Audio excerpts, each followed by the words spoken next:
자, 저 따라 고백하실게요. 복음의 선지자 이사야. 그럼 우리에게 주시는 하나님의 말씀은 이사야 6장 8절 말씀. 이사야 6장 8절 말씀, 구약성경 974면에 있는 말씀이 되겠습니다. 이사야 6장 8절 말씀.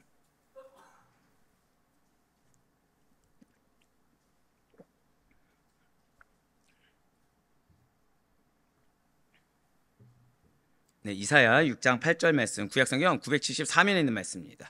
자, 우리 한 목소리로 합독하도록 하겠습니다. 이사야 6장 8절의 말씀입니다. 시작. 내가 또 주의 목소리를 들으니 주께서 이르시되 내가 누구를 보내며 누구를 위하여 우리를 위하여 갈고 하시니 그때 내가 이르되 내가 여기 있나이다 나를 보내소서 하였더니 아멘. 네, 그렇습니다. 오늘은 복음의 선지자 이사야, 바로 이사야 첫 번째 시간으로 복음의 선지자 이사야입니다. 사실 이사야는 교회를 오래 다니신 분들뿐만 아니라 초신자 분들도 잘 알고 있는 성경의 인물이기도 해요. 그리고 실제로 이사야는 이스라엘 역사가 배출한 예언자 중에 가장 뛰어난 인물로 손꼽히고 있습니다. 누구의 아들이죠? 아모스의 아들 이사야의 이름의 뜻은, 한번 저 따라 고백하실게요. 여호와는 구원하신다.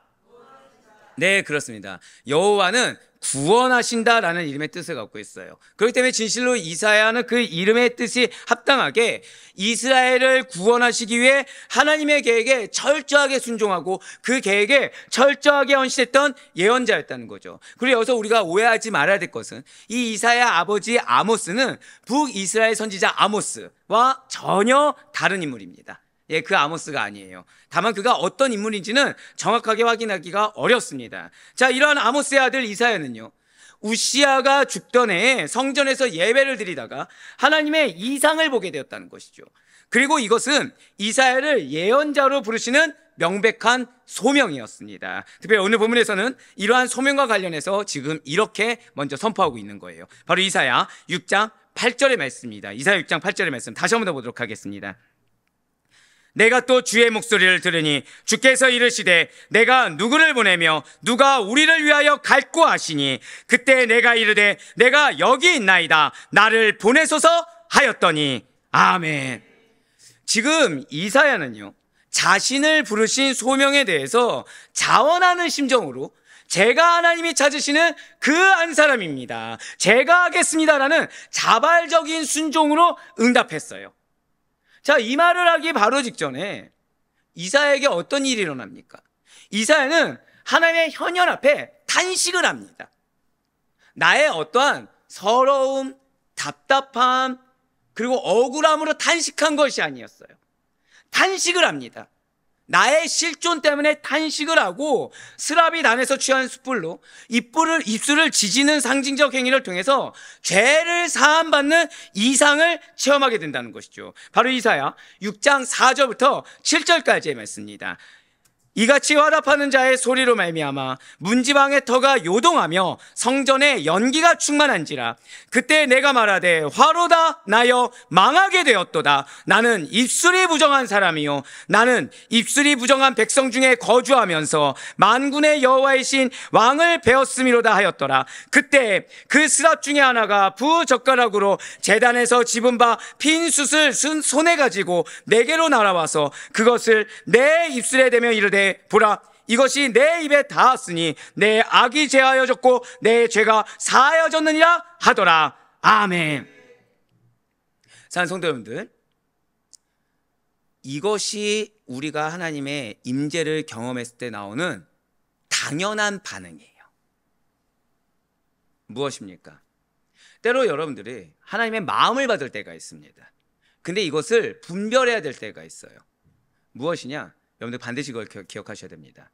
하나님의 마음을 받으면 나의 실존 먼저 보이게 됩니다. 자, 하나님의 마음을 받으면 무엇부터 보인다고요? 나의 실존 먼저 보이게 돼요. 많은 분들이 나의 감정과 하나님의 마음을 왜곡하는 경우가 있습니다. 혼돈하는 경우가 있어요. 그러니까 내가 하나님의 마음을 받았다고 하는데 이게 정답입니다. 근데 이걸 정답으로 믿어서는 안 돼요. 때로는 정답 뒤에 숨겨진 나의 탐심과 나의 감정이 들어갈 때가 있습니다.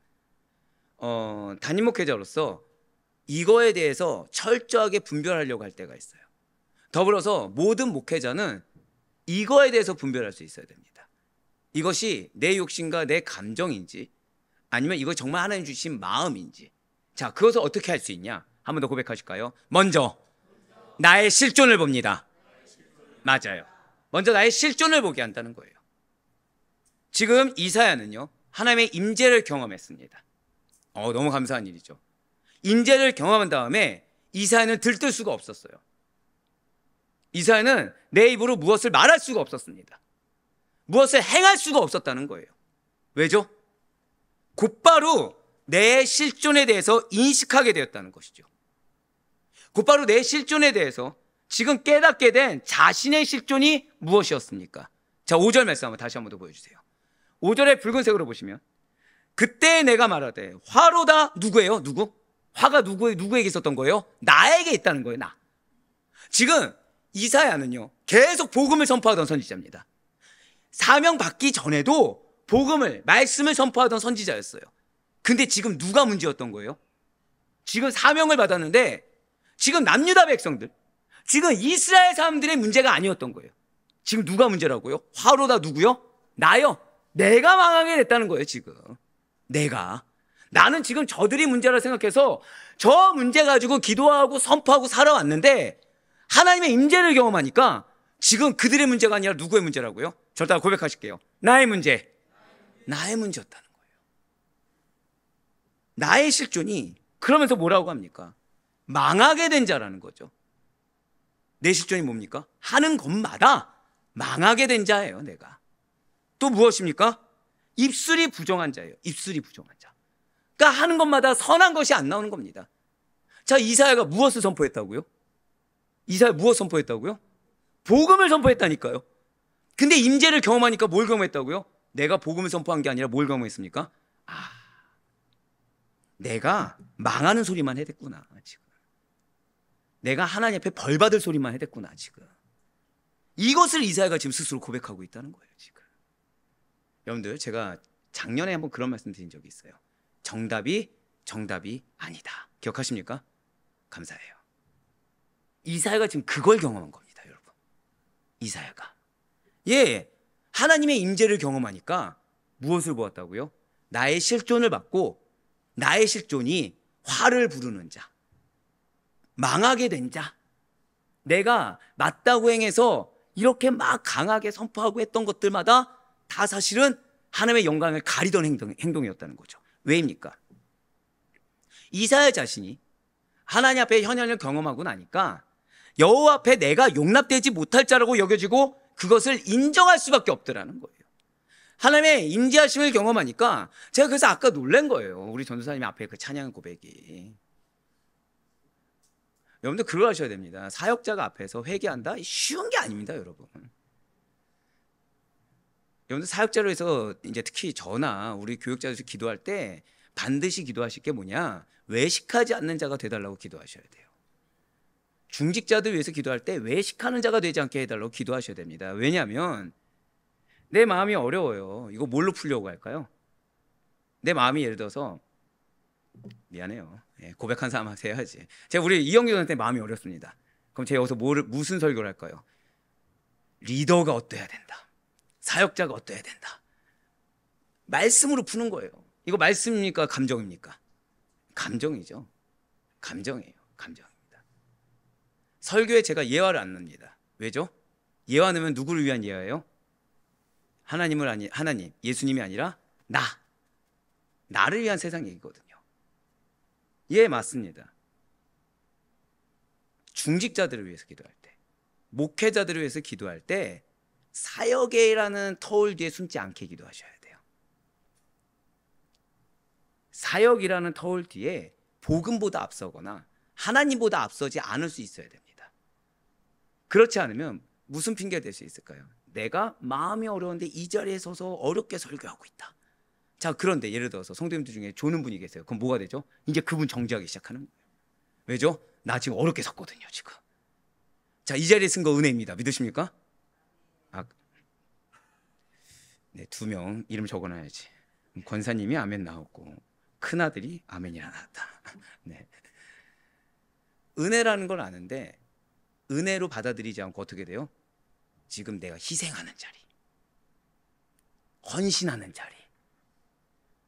자, 이 자리 저 외에 다른 사람 쓸 수 있습니까? 없습니까? 예, 있어요. 여러분들 있습니다. 감사해요. 그게 이렇게 해주셔서 감사해요. 이것만 해도 있습니다. 근데 지금 어떤 착각을 하는 거죠? 나 아니면 안 될 것처럼, 나 아니면 안 될 것처럼 착각을 하는 거예요. 그러다 보니까 은혜의 자리가 어떻게 됐다고요? 희생의 자리, 헌신의 자리. 나만 의로운 자, 그리고 다른 사람들의 공로는 하나도 없고, 이렇게 되는 겁니다. 지금 이사야가 그걸 느낀 거예요. 이사야가 내가 복음을 선포한다고 했는데 하나님 앞에 서보고 보니까 내가 지금 입술이 제일 부정한 자고 내가 화를 불러일으키는 자들이었던 거죠. 그러니까 그 전에 증거하게 하나님 내버려 두신 것 자체가 은혜였고, 나 지금 그거 증거할 자격조차 없었다는 겁니다. 그 자리에 서 있을 자격조차 없는 자를 하나님께서 세워주셨다는 거예요. 진실로 거룩하신 하나님께서는 친히 여러분과 저를 만나주십니다. 믿으십니까? 그리고 이렇게 여호와 하나님의 임재를 경험한 사람들의 공통적인 반응이 있다는 거예요. 자, 우리 옆에 있는 분들한테 이렇게 한번 우리 권면합시다. 자, 우리 죽은 자가 됩시다. 예, 진짜로요. 예, 좀 힘드십니까? 자, 한 번 더. 자, 한 번 더 이렇게 인사합시다. 안 되면 죽은 자처럼이라도 됩시다. 자, 지금 이 말씀이 제가 드린 말씀일까요? 히브리어 원어에서 나온 말일까요? 원어에서 나온 말이에요. 이사야가 하나님의 임재를 경험하고 나니까 자기는 어떻게 서 있어야 되는 거예요? 나는 죽은 자였어야 되는구나. 그렇습니다. 여호와 하나님의 임재를 경험한 사람들의 이 공통적인 반응이라는 것은 죽은 자처럼 된다라는 거예요. 광야에서 하나님의 임재를 이스라엘 백성들이 경험했습니다. 자, 이스라엘 백성들이 광야에서 패역했습니까? 순종했습니까? 패역했죠. 패역한 가운데 임재를 경험했습니다. 그러니까 이스라엘 백성들이 뭐라고 얘기하죠? 하나님께서 우리에게 말씀하시면 죽을까 하노라라고 두려워하지 않습니까? 바로 출애굽기 20장 19절의 말씀. 자, 우리 다 같이 출애굽기 20장 19절의 말씀 한 목소리 읽겠습니다. 시작.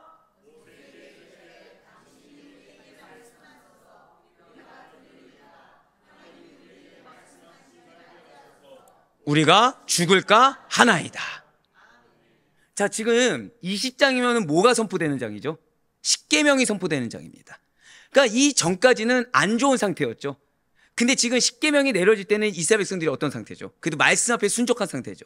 말씀 앞에 순종한 상태에서 하나님의 현현을 경험했습니다. 대본에 뭐가 나옵니까?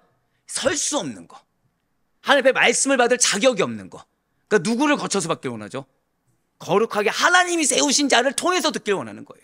내가 감히 하나님의 인재와 현현을 경험할 수 없는 자, 말씀을 들으면 내가 죽기 딱 좋구나, 내 실존을 지금 발견했다는 것입니다. 이사야 역시 마찬가지라는 거예요. 분명 이사야는 그동안 자신은 하나님 앞에서 죽을 죄를 지으며 살지 않았어요. 뭐라고요? 지금 하나님 앞에서 죽을 죄를 지으며 살지 않았습니다. 오히려 여호와의 말씀을 증거하며 살고 있었다는 거죠. 오히려 여호와의 말씀을 증거하고 항상 믿음 안에서 사역을 감당하며 살아왔다는 거예요. 그런데 하나님의 임재를 경험한 순간 자신의 실상이 지금 무엇입니까?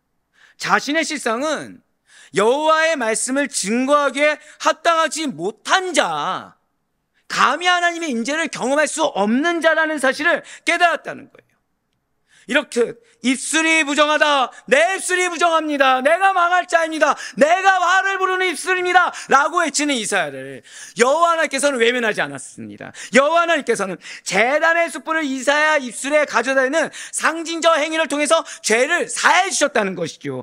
스랍이 이 숯을 이사야 입에 대는 것은 이사야 입술의 더러움, 곧 그 본성적인 부패와 부정함을 태운다는 의미를 지니고 있습니다. 자, 이전에 이사야 행위는 무엇이었다고요? 사역이었어요. 이전에 이사야가 붙잡고 있었던 건 무엇이라고요? 복음과 믿음이었습니다. 하지만 이사야가 하나님 앞에 감히 설 수 없다는 본질을 늘 항상 깨닫지 못했다는 거예요. 본성적 부패와 부정함에 대해서, 실죄에 대해서 인정하기보다는 일을 일처럼 해왔다는 거죠. 그래서 하나님은 당신의 사명을 주기 전에, 그 사명을 행하기 전에 반드시 뭐가 필요했던 것이에요? 저 딱 고백하시겠습니다. 회개가 필요했다는 거예요. 사랑하는 성도 여러분들, 혹시 이 자리 가운데 나오기 전까지 회개하셨습니까? 여러분들 그걸 기억하셔야 돼요. 사단은 우리로 하여금 내가 나온 걸로 여기게 합니다. 아까 제가 고백했던 것처럼 이 자리에 서는 것이 은혜인데 마치 내가 희생하는 것처럼, 내가 헌신하는 것처럼 착각하게 한다는 거예요. 내가 그 어려운 환경 가운데 나왔어, 이렇게 착각하게 한다는 거죠. 이것이 어떤 마음이에요? 망하게 하는 마음이에요. 이게 어떤 입술이에요? 화를 부르는 입술이라는 거죠. 이게. 그런데 하나님께서는 이 자리 가운데 은혜를 예비하셨습니다. 믿으십니까? 은혜를 받기 위해선 정결해져야 된다는 거예요. 무엇으로부터 먼저 정결해져야 됩니까? 실존으로부터, 본질로부터 정결해져야 된다는 거죠. 성경에서 부른 죄악을 비롯한 모든 더러운 것을 태워버리는 정화의 이미지를 갖고 있습니다. 그래서 여기서 숯이 무엇을 상징하는 것입니까? 바로 불을 상징하고 있다는 거예요. 그러니까 하나님은 한마디로 이사야의 입술을 정화시켜야 된다는 거예요. 자, 복음을 선포합니다. 무엇을 선포하죠? 입술로 선포하죠. 선포되는 그 입술 먼저 정화시키는 거예요. 때로는 하나님이 우리에게 입을 다물게 하실 때가 있어요. 때로는 하나님이 우리의 행동 반경을 아무것도 못하게 막으실 때가 있습니다. 마음속으로는 수많은 답과 행동의 공식이 있어요. 근데 어떻게 하신다고요? 막으실 때가 있어요. 왜일까요? 움직이면 화를 부르기 때문이에요. 말을 하면 망하게 되기 때문인 것입니다. 반드시 뭐가 필요한 거예요? 제단 숯불을 내 입에 대는 것이 필요한 거예요. 내가 회개하는 것이 필요하다는 거죠. 내 실존을 회개하는 것이 필요한 것입니다.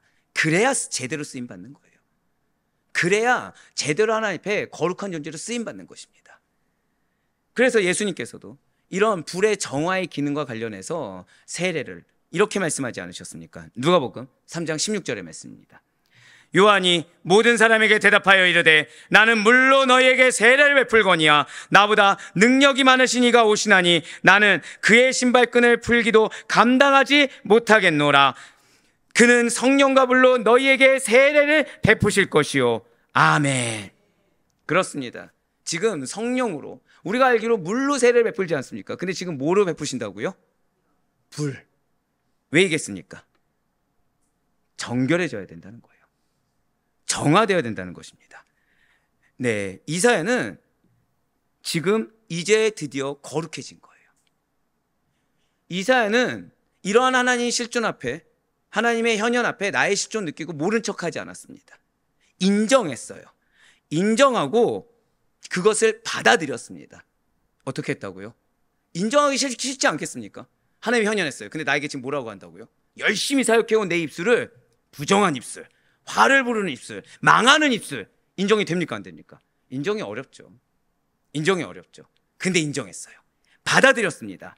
그러니 그는 이제 거룩해졌습니다.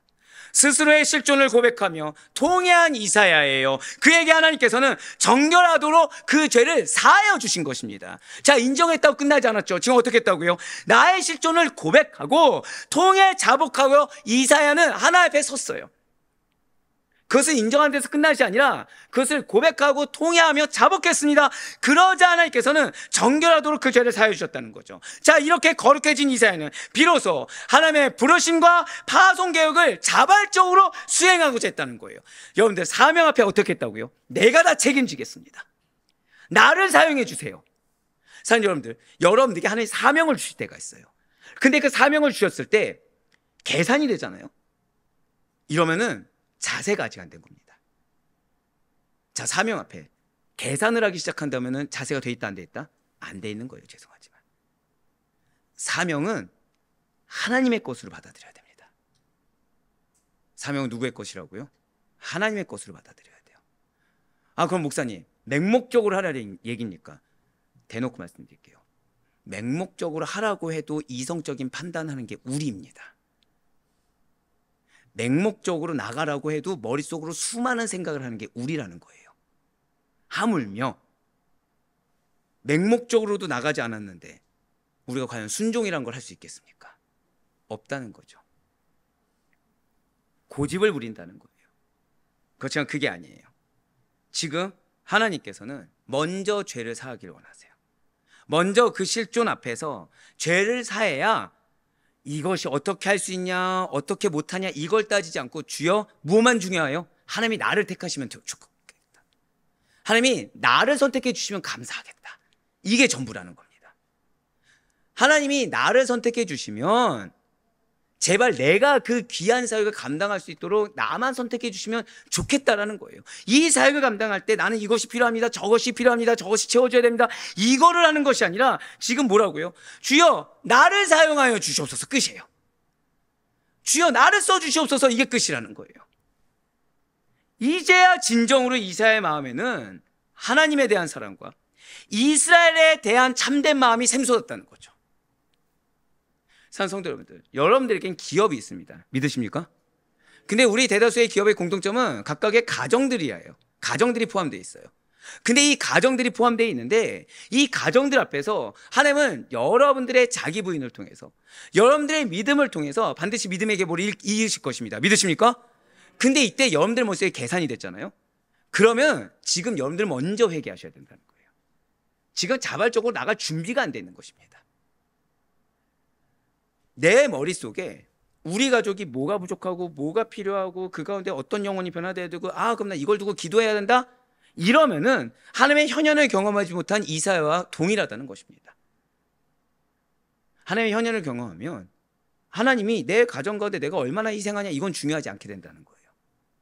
그저 나를 내 가정의 남은 자로 사용해 주신 것만으로도 충분히 감사하다는 거죠. 그런 영광 가운데 있기를 원한다는 거예요. 내가 좀 무시당하면 어떻습니까? 내가 안 알아주면 어떻습니까? 그건 중요하지 않다는 거예요. 중요한 건 누가 쓰고 계시다? 하나님이 쓰고 계시다. 그러니까 내 가정 가운데 내가 옳은 방향을 제시하는데 배우자가 안 따릅니다. 자녀가 안 따릅니다. 중요하지 않죠. 왜요? 하나님이 나를 쓰시니까. 그럼 아무리 옳지 않는 의견이라고 하더라도 그 의견대로 간다고 하더라도 누구만 붙잡고 기도하면 되는 거예요? 나만 하나님 붙잡고 기도하면 끝나는 문제인 거예요. 그렇기 때문에 환경과 조건이 중요하지 않습니다. 내가 지금 얼마나 내 자녀와 배우자에게 영향력 있는 말을 할 수 있냐 이건 중요하지 않습니다. 중요한 거는 한 번 더 고백하실게요. 하나님께서 나를 택하셨습니다. 이게 전부가 된다는 거죠. 이게 전부가 된다는 것입니다. 이제야 진정으로 이사야의 마음에는 이스라엘에 대한 참된 마음이 샘솟았다는 거예요. 그러니까 그 전에 이스라엘에 대한 마음이 있었을까요, 없었을까요? 있었어요. 근데 가운데 누가 있었죠? 이사야. 하나님과 이스라엘 사이에 누가 있었다고요? 이사야라는 필터링이 있었다는 거죠. 근데 나의 실존을 깨닫고 내가 망할 자로다, 내가 화를 부르는 자로다, 아예 자복했습니다. 없애버렸습니다. 그랬더니 이제 뭐가 느껴지는 거예요? 이스라엘에 대한 하나님의 마음이 이사야의 마음이 되었다는 거예요. 그렇기 때문에 지금 게다가 그의 입술이 정결해졌어요. 그렇기 때문에 그의 입술로서 하나의 말씀을 전하는 일을 이렇게 거부할 이유가 없었다는 것이죠. 진실로 이사야는 하나님께 받은 계시를 선포할 사명자로 서 있을 수가 있게 되었습니다. 이사야 1장 1절 말씀 한번 보도록 하겠습니다. 유다 왕 우시야와 요담과 아하스와 히스기야 시대에 아모스의 아들 이사야가 유다와 예루살렘에 관하여 본 계시라. 아멘. 지금 붉은색으로 표시된 부분 한번 보시길 바라요.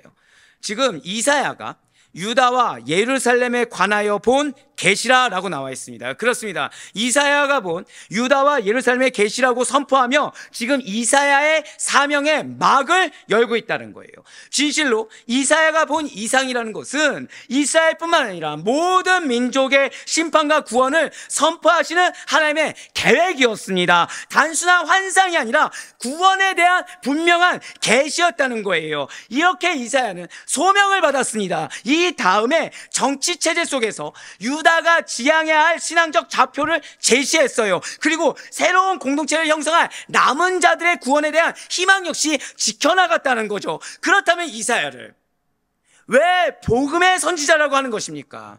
분명 다른 선지자들도 하나님의 심판과 구원의 소망을 이야기하지 않았습니까? 그것은 이사야 선지자는 오실 메시아, 곧 예수 그리스도가 고난의 종으로 오실 것이며 그 십자가의 고난을 통해 하나님의 구속사역이 완성될 것을 예언했기 때문이라는 거예요. 그 내용이 이사야 53장에 아주 잘 나타나 있다는 거죠. 진실로 구약에는 메시아 사상이 널리 퍼져 있습니다. 구약의 메시아가는 첫 번째는 신적 권능을 가진 심판자. 첫 번째가 무엇이라고요? 신적 권능을 가진 심판자로서의 메시아관이에요. 두 번째는 예루살렘을 중심으로 한 전 세계를 통치할 왕 중의 왕으로서의 메시아관입니다. 세 번째는 고난받는 종으로서의 메시아관으로 나타나 있다는 거예요. 그렇기 때문에 유대인들은 메시아 사상을 받아들인 겁니까? 안 받아들인 겁니까? 안 받아들였다고 할 수가 없어요, 사실은. 왜죠? 이들의 메시아 사상은 첫 번째와 두 번째의 메시아관만을 믿었다는 거죠. 그런데 세 번째 고난받는 종으로서의 메시아관은 도외시했다는 것입니다. 제가 지금 방금 뭐라 말씀드렸습니까? 유대인들은 세 가지 메시아관 중에 두 가지만 받았습니다. 우리는 이것을 올바로 메시아관을 받았다고 합니까? 받지 않았다고 합니까? 받지 않았다고 한다는 거죠. 세 가지를 다 받아야 된다는 거예요. 세 가지를 다 인정할 수가 있어야 된다는 것이죠. 신적 권능을 가진 심판자로서도 받아들일 수 있어야 되고, 왕 중의 왕으로서도 받아들일 수가 있어야 되고, 고난받는 종으로서도 받아들일 수가 있어야 돼요. 하지만 유대인들은 세 번째는 인정할 수가 없었어요. 왜죠? 자신의 인간적인 관점에 있어서 어떻게 메시아가 고난을 받냐, 어떻게 메시아가 신적 권능을 가졌는데 인간의 고난을 받을 수가 있냐라는 편견 가운데 있었다는 것입니다. 그렇기 때문에 그들은 고난받는 종으로 오신 초림 예수 그리스도를 불신하고 배척했다는 거예요. 그런데 바로 이 고난받는 종으로서의 그리스도를 가장 자세하게, 가장 사실적으로 묘사한 사람이 누구입니까? 바로 이사야였다는 거예요. 그렇기 때문에 이사야가 소명을 받은 다음에 무엇이 가장 필요한 것입니까? 그의 실존을 깨달았어야 된다는 거예요. 그의 실존을 깨닫지 않으면 그의 실존이 무엇입니까? 소명을 받은 자에서 끝나버리면 이사야는 어느 틀에서 못 벗어나죠? 자신의 틀에서 못 벗어납니다. 이사야는 내가 전한 말씀, 내가 지금 하나님께 받아서 그것을 전하는 나의 의가 차게 된다는 거예요. 하지만 지금 하나님께서는 지금 가장 핵심적이라고 할 수 있는 53장 말씀을 전하기 전에 무엇부터 지금 선포하게 하셨습니까? 다 고백하실게요. 이사야의 실존. 이사야가 이전에 사명을 감당했다고 말씀드렸어요. 믿음이 있었다고 말씀드렸습니다. 하나님의 현현을 경험하고 그분의 마음을 받아들이자 제일 먼저 고백 나온 것이 무엇이었다고요? 내가 망할 자다. 내 입술이 화를 부르는 입술이다. 내가 자격 없는 자다.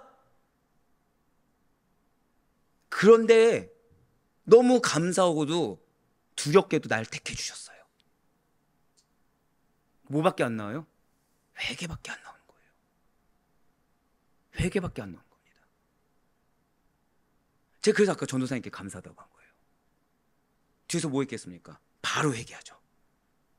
감사를 놓쳤다. 서는 것이 은혜인데 내 의가 드러났다. 산성도 여러분들 통해 하나님 반드시 역사하십니다. 믿으십니까? 우리의 이 금요철의 기도회는 하나님의 마음을 느끼는 자리예요. 하나님의 임재를 경험하는 자리입니다. 뭐가 반드시 나올 수밖에 없어요? 통에 자복하는 게 나올 수밖에 없어요. 내가 회개하는 거가 제일 먼저입니다. 그래서 아까 말씀드린 거예요. 교역자를 위해서, 목회자를 위해서 기도할 때, 중직자를 위해서 기도할 때 반드시 하나님의 임재를 경험하게 하되 무엇을 해야 된다고요? 자신의 실존을 인정할 수 있게. 그래야 큰 사역 감당합니다. 그래야 이 하나님께서 나에게 주신 소명에 절대 고백하실까요? 두려움을, 압박감을 깨달으라. 바로 그거예요. 하나님이 나에게 주신 소명에 영적 두려움과 그 압박감을 느껴야 됩니다. 왜죠? 제가 설교를 할 때 왜 주석을 14에서 17개를 비교를 할까요? 두렵기 때문이에요. 단어 하나라도 잘못 선포할까 봐. 두렵기 때문입니다.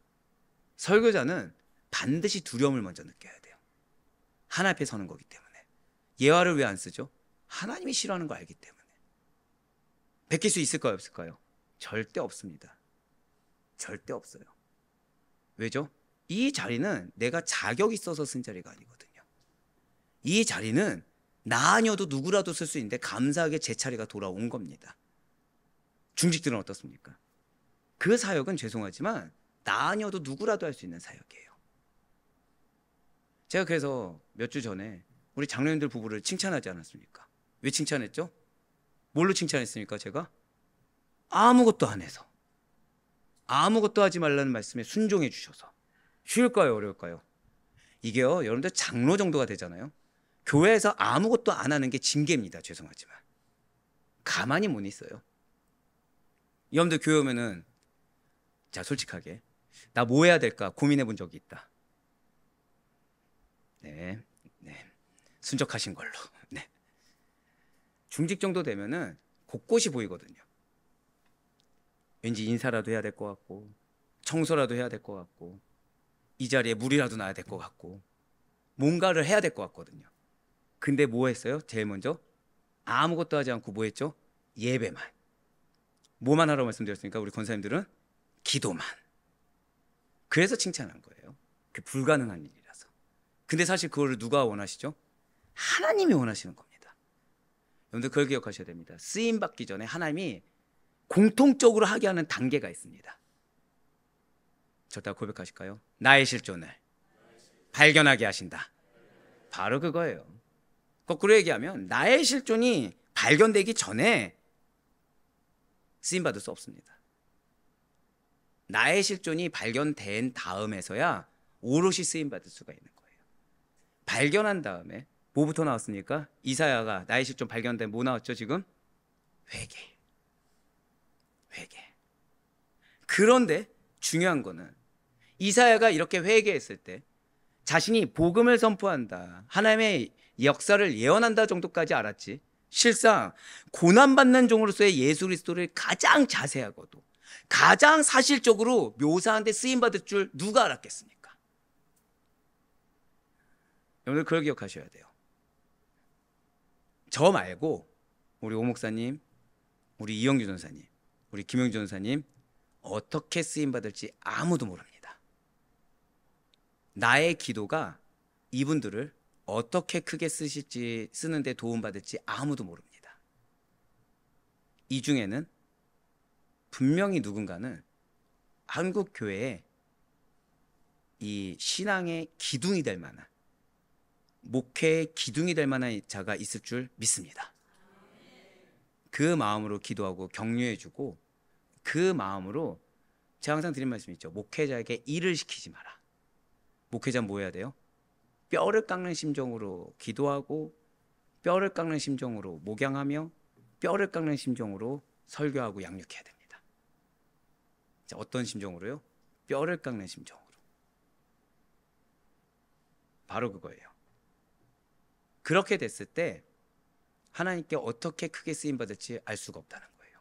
중직자는 어떨까요? 마찬가지라는 거죠. 지금 신앙의 지식이 있냐 없냐, 지금 얼마나 많은 일을 감당하느냐, 이건 진짜 중요하지 않습니다. 왜요?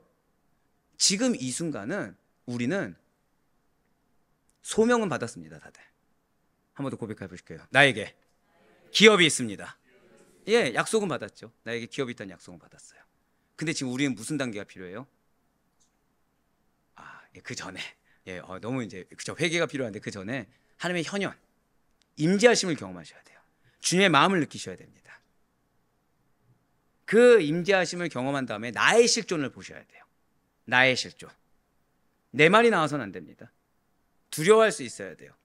소명 앞에 두려워할 수 있어야 됩니다. 그 가운데서 어떠한 조건, 어떠한 리즈, 어떠한 계산 다 버리고 뭐만 있으면 되는 것입니까? 하나님께서 나를 택하여 주시면 족하겠나이다. 하나님께서 나를 사용하신 걸로 만족합니다가 나와야 돼요. 바로 이사야는 뒤에 이렇게 쓰임받게 되었어요. 이사야 53장 5절과 6절의 말씀입니다.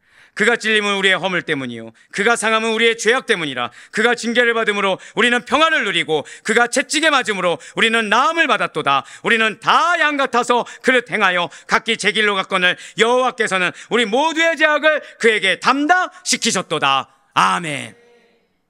이사야는 하나님의 현현을 느꼈을 때 내가 이렇게 고난받는 종으로서의 예수 그리스도를 가장 정확하고도 가장 사실적으로 선포하고 묘사할 자로 쓰임받을 줄 몰랐습니다. 하지만 이사야는 온전히 하나님 앞에 자신의 실존을 인정하고 드렸을 때 이 토대를 닦을 수가 있었다는 거예요. 그 소명을 선포할 입술로서의 자격을 갖출 수가 있었습니다. 그래서 이 이사야 53장을 선포할 수 있었는데, 이 이사야 53장이 무엇입니까?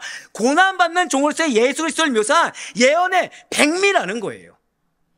그렇기 때문에 오늘 설교 제목이기도 한, 분명히 허다한 선지자가 있는데 복음의 선지자 이사야, 이 복음의 선지자 이사야라고 불리는데 아무런 이견이 없을 수가 있다는 것이죠. 그렇습니다. 이사야는 구약 시대에 있어서 가장 복음적인 선지자였습니다. 그렇다면 이사야에 의해 제시된 구속사는 어떻게 전개된 것입니까? 다윗의 가게에서 태어날 메시아의 성육신 사건으로부터 메시아께서 고난받는 종으로서 소외 계층의 사람들을 사랑하고 병든 자들을 치유하시다가 도살장으로 끌려가는 어린 양으로 묘사하고 있어요. 악한 자들이 형벌당하는 것 같이 십자가 위에서 속죄제물로 죽어 장사가 되게 되십니다. 하지만 그냥 죽고 사라지는 것이 결코 아니라는 거예요. 진실로 예수 그리스도는 부활하십니다. 믿으십니까? 부활하심으로 말미암아 영원한 생명의 길을 열어놓을 것이며 새 이름을 가진 영적인 백성들이 전 세계에 충만해질 것을 지금 이사야가 구약에서 이사야 53장 통해 먼저 선포하고 있다는 거예요. 이와 더불어 새하늘과 새 땅이 만들어질 것입니다. 의인과 악인이 영원히 나누어진 것과 같은 구속사의 전모를 이사야는 그 이사야 전체를 통해 마치 파노라마처럼 전개하고 있어요. 그거를 이사야는 알지 못했다는 거죠. 구속사 전반을 파노라마처럼 흘러갈 거라는 것을 알지 못했습니다. 제가 신대원을 준비할 때 이 성경에 대해서 공부한 적이 있었을 때 굉장히 충격적인 걸 들은 게, 이사야가 작은 성경이라고 했어요. 이사야 안에 구약과 신약이 다 들어있다고 합니다. 그 절반으로 나눌 수 있다고 하죠. 이사야 총 몇 장이죠? 그러면은 몇 장까지를 기준으로 나눌까요? 구약이 몇 권이죠? 네, 감사합니다. 그럼 몇 장까지요? 이사야도. 예, 그거를 기점으로 나눠진다는 거예요. 자, 그러면 사랑하는 성도 여러분들, 이사야는 그거를 예언할 수 있었을까요? 예상할 수 없었습니다. 이사야는요, 하나님 앞에 순적했어요. 하나님이 갖게 하신 마음을 그대로 인정했습니다. 소명을 받았다. 그 소명에 도취되지 않았어요. 소명을 받아서 최선 다했습니다. 최선 다하는 과정 가운데 열심을 다했어요. 열심을 다했는데 갑자기 하나님이 임재하셨습니다. 현현하셨습니다. 근데 갑자기 뭐라고 하세요? 너는 화를 부르는 입술이야. 너는 망할 자야. 인정이 되십니까? 안 되십니까? 안 됩니다. 사실은 어렵죠. 내가 차라리 나쁜 짓을 하면 이해라도 되고, 내가 남들보다 불성실하면 이해라도 되고, 내가 믿음이 없으면 이해라도 되고, 내가 다른 사람보다 죄송하지만 지식이 부족하면 이해라도 될 텐데, 내가 한 건 뭐죠? 지금 소명받고 최선을 다했어요. 근데 뭐라고 하셨다고요? 너는 화를 부르는 입술, 너는 망할 자. 마치 부정당한 것 같습니다. 내가 지금까지 뭐 했지? 지난 주일 말씀처럼 현실 자각 시간이 옵니다. 근데 이사야는 그거 다 배제했어요. 저 다 고백하실게요. 하나님께서 주셨으면 그대로 받으라. 네, 맞습니다. 하나님께서 주셨으면 그대로 받아야 돼요.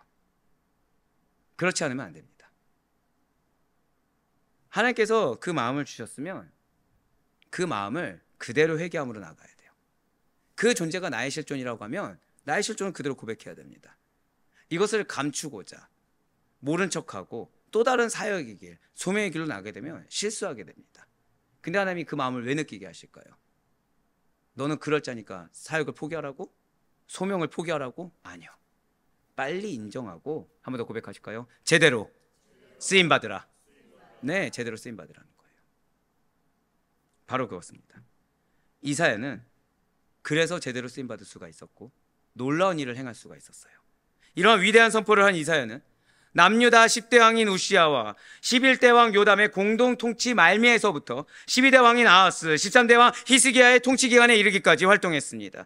이렇게 그가 사역한 약 60년간의 남유다 정치 상황이라는 것은 북쪽의 아수르와 남쪽의 애굽에 의하여 그 국책의 방향이 친아수르와 친애굽을 계속해서 되풀이하는 격동기였다는 거예요. 그러니까 정해진 것이 없죠. 계속해서 상황이 급변합니다. 자, 상황이 어떻다고요?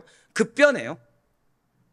산 성도 여러분들, 여러분들이 사명을 감당합니다. 그럼 여러분들의 상황은 좋아질까요, 안 좋아질까요? 어떻게 생각하십니까? 좋아질 수도 있고 안 좋아질 수도 있습니다. 저 따라 고백하실게요. 상황의 변화는 중요하지 않습니다. 예, 중요하지 않아요.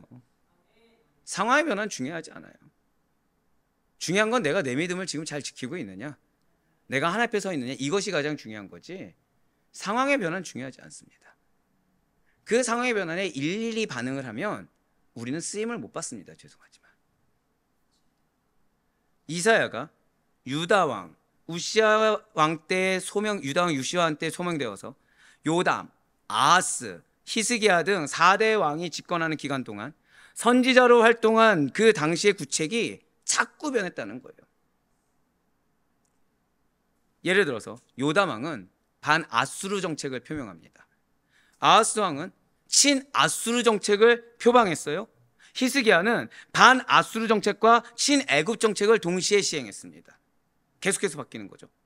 그런데 이러한 남유다 정책들이 공통점이 하나 있다는 거예요. 뭐다 무엇이죠? 다 하나님을 거역하는 일이었다는 거예요. 여러분들, 교회에 방향성이라는 게 있습니다. 교회에 사역이라는 게 있어요. 한 가지만 분별하시면 됩니다. 하나님이 기뻐하시는지, 아니면 하나님이 배제됐는지, 영혼을 위한 일인지, 영혼이 배제됐는지, 목회자의 사역이 하나님이 기뻐하실 만한 사역인지, 아니면 하나님이 배제되고 인간을 위한 사역인지, 이것만 분별하시면 된다는 거예요. 우리의 설교가, 우리의 사역이 영혼을 위하고 하나님을 위한 것인지, 아니면 인간을 위하고 나를 위한 것인지를 분별할 수 있어야 돼요. 예, 이사야는 흔들리지 않았습니다. 상황이 그렇게 급변하는데, 그러니까 이렇게 생각하시면 돼요. 우리가 서울에 살고 있는데 분명 몇 년간은 대한민국이 통치를 하는 겁니다. 근데 갑자기 몇 년간은 저 북한이 갑자기 통치를 하는 거예요. 근데 다시 몇 년간은 또 어떻게 돼요? 공산주의와 민주주의가 혼재 있는 겁니다. 이 나라를 뭐라고 얘기하죠? 보통 격동에 뭐 이렇게 얘기를 하죠. 믿음 지키기 쉬울까요, 어려울까요? 근데 이사야는 흔들림이 없었다는 거예요. 이사야는 딱 하나였습니다. 너희가 민주주의든 사회주의든 공산주의든 혼합주의든 하나님 뜻을 거역하는 거, 딱 그거 하나였다는 거예요. 그게 분별이었죠. 왜냐하면 그 모든 정책들이 하나님께 대한 믿음을 배반하는 일일 뿐만 아니라 결과적으로 강대국들의 침략을 불러오는 어리석은 정책이었기 때문이라는 거죠. 자, 그렇다면 지금 이 순간, 지금 이 공동체가 굉장히 어지럽습니다. 지금 이 나라가 굉장히 어지러워요? 어지럽습니다. 깨어있는 자가 있습니까? 없습니까? 깨어있는 자가 지금 없습니다. 없어요. 무엇을 해야 될까요? 자, 이 공동체 가운데 필요한 게 무엇입니까? 무엇이죠? 강대국 의지해야 됩니까? 아니면 하나님만 의지해야 됩니까? 사실 이거는 무엇을 어떻게 해야 됩니까? 이거는 질문이라고 할 수조차 없죠. 답은 이미 정해졌다는 거예요. 답은. 가정에 위기가 올 수 있습니다, 여러분들. 교회에도 위기가 올 수 있고요. 내 직장에도 위기가 올 수 있습니다. 또는 내 상황과 내 마음이 위기가 올 수 있어요. 그때 답은 정해졌다는 거예요. 아수르든지 애굽이든지 그 누가 되었든지 간에 그것들에 대한 신뢰가 아니라, 인간적인 것에 대한 신뢰가 아니라, 절대 고백하실게요. 하나님에 대한 믿음. 그렇습니다. 하나님에 대한 믿음이 우선되어져야 된다는 거예요.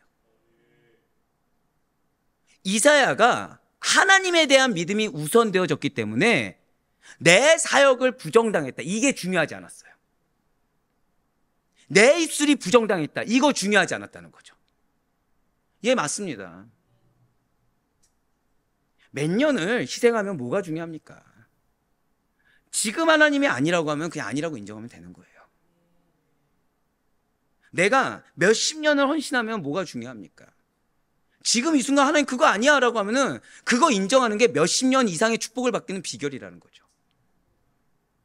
하나님이 지금 말씀하신 거, 그게 가장 중요하다는 거예요. 그 하나님만을 신뢰하는 거.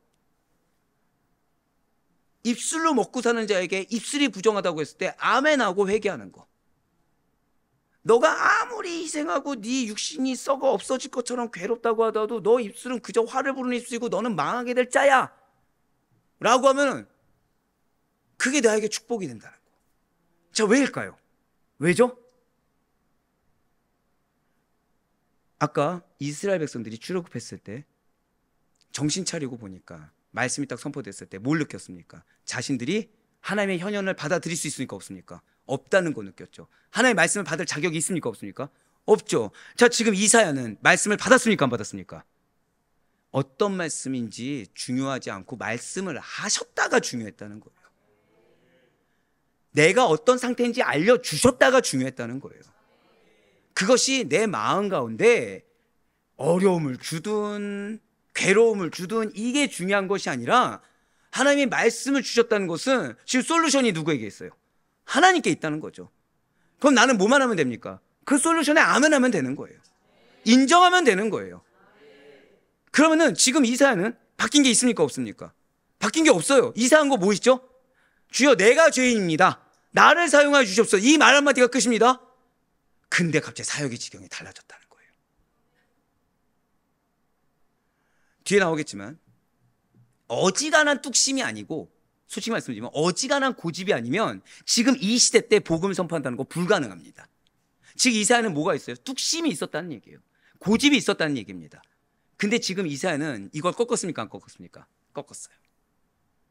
꺾었어요. 그랬더니 하나님께 더 크게 쓰임받은 거죠.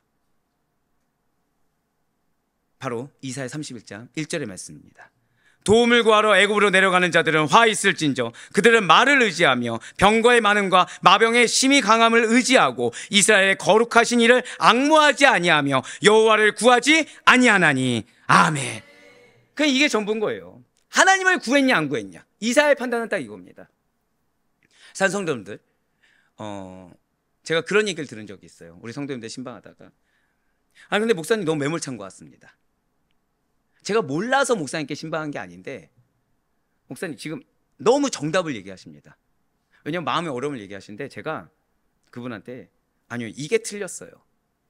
지금 이거가 틀린 거를 인정하고 빨리 돌이키는 게 우선이지 이 틀린 거를 현실적으로는 인간적으로는 정답에서 이거를 듣는 게 우선이 아닙니다라고 말씀드렸습니다.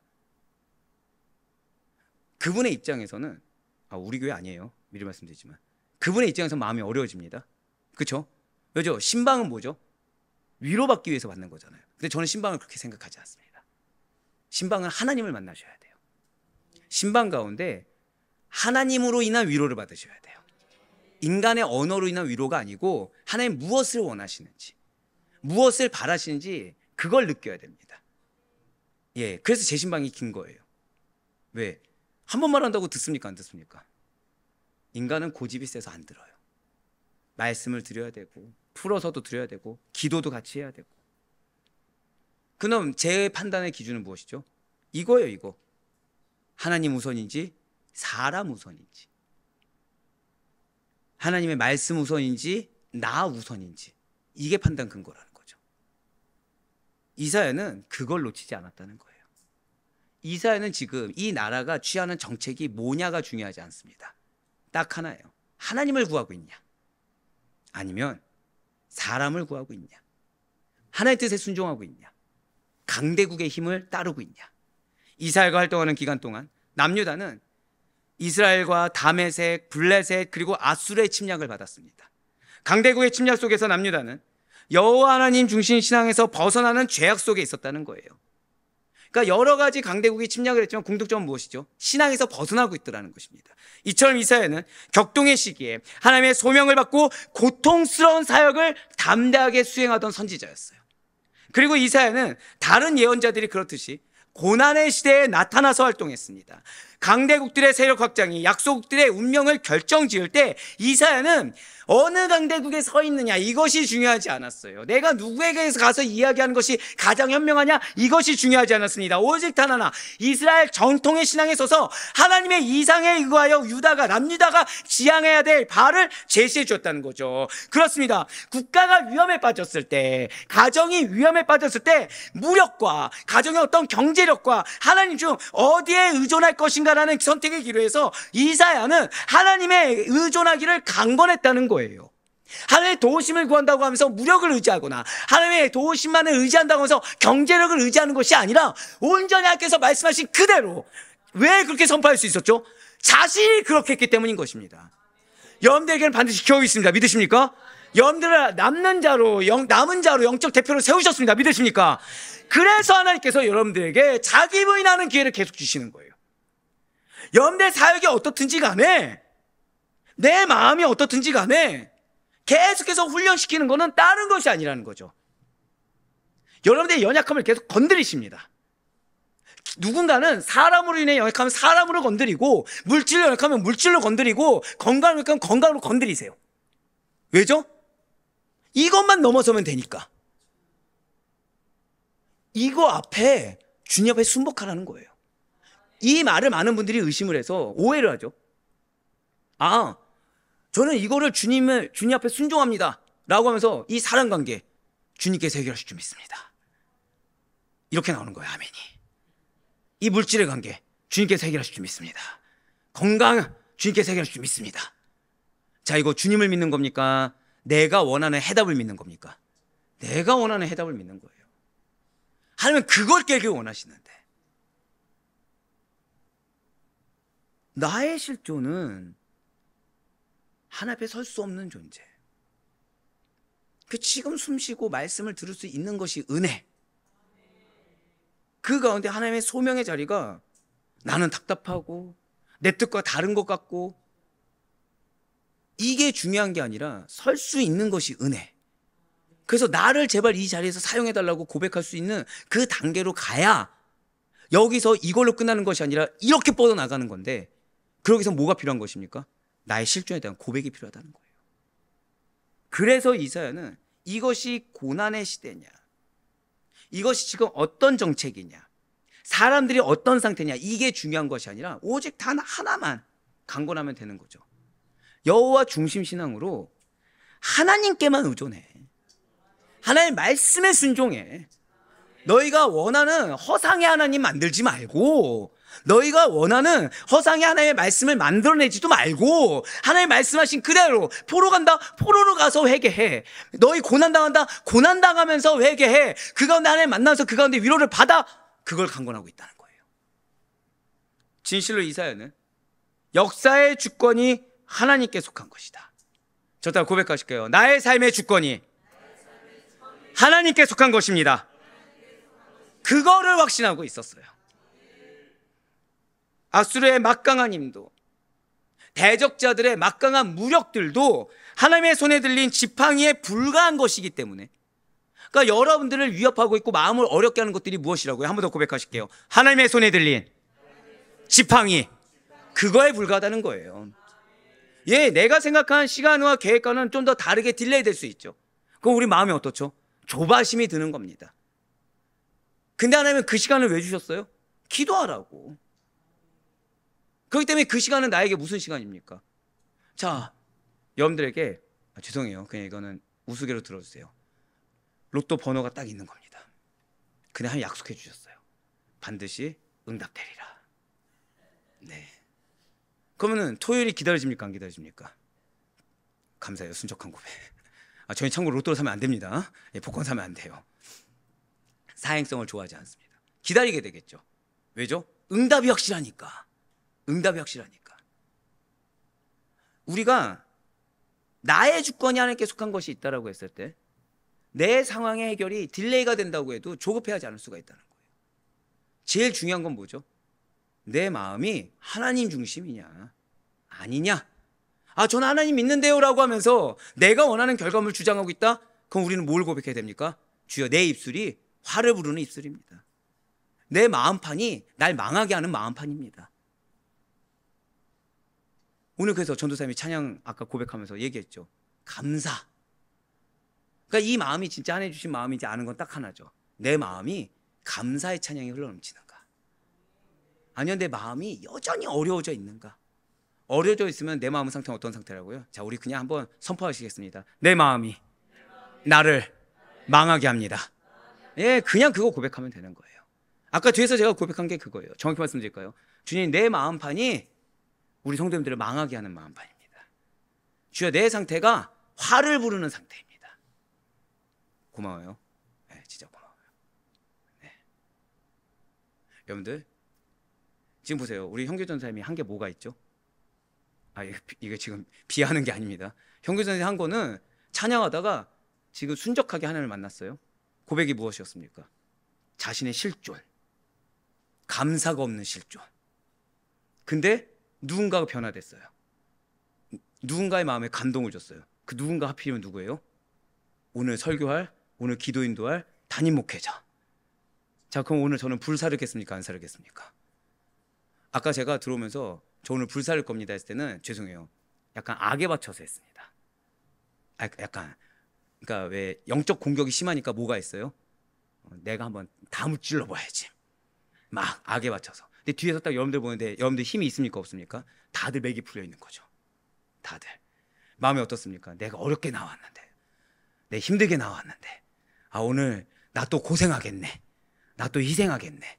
이런 악한 마음 가운데 하나님은 앞에 찬양 인도자의 말씀을 통해서 회개하게 하시고 지금은 다른 의미로 불태우는 거죠.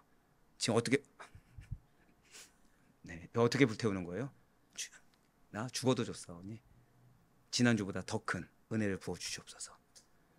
예, 우리 성도님들에게 더 큰 은혜도가 되도록 인도하여 주시옵소서. 여러분들의 회개가 누구를 변화시킬지 모릅니다. 여러분들 하나 앞에 순적한 고백이 누구를 변화시킬지 모릅니다.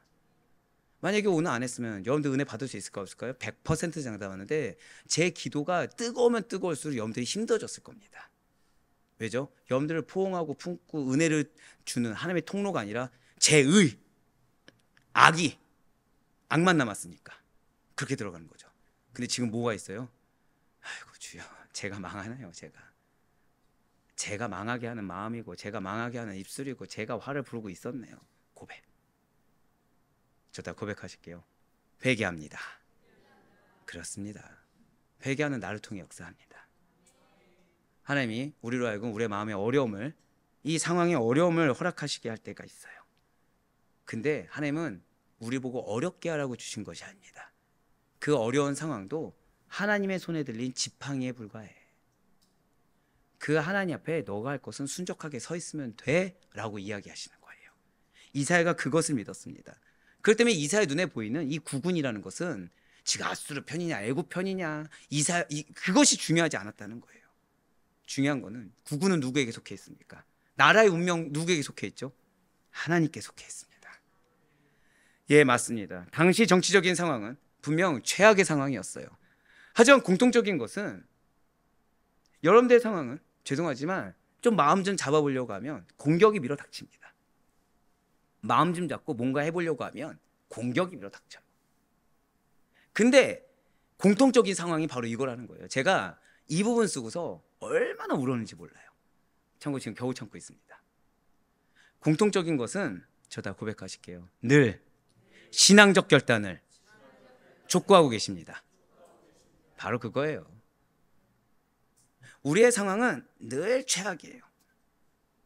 늘 어렵게 합니다. 늘 마음에 어렵게 하고 힘들게 하고 마음 못 잡게 하고 사람만 바뀌었다 뿐이지 원망하는 사람은 항상 있고 불편한 사람은 항상 존재하고 어려운 상황은 항상 존재합니다. 그러나 지금 뭐라고 말씀하세요? 공통적인 것은 신앙적 결단을 촉구하는 상황이야. 그 사람과 그 상황을 위해서 신앙을 놓을 것인지 아니요 하나님 나는 신앙을 붙잡기 위해서 그런 말 하지 말고 신앙만을 붙잡고 나를 버릴 것인지. 그렇기 때문에 이사야는 상황에 휘둘리지 않고 언제나 본질을 지켰어요.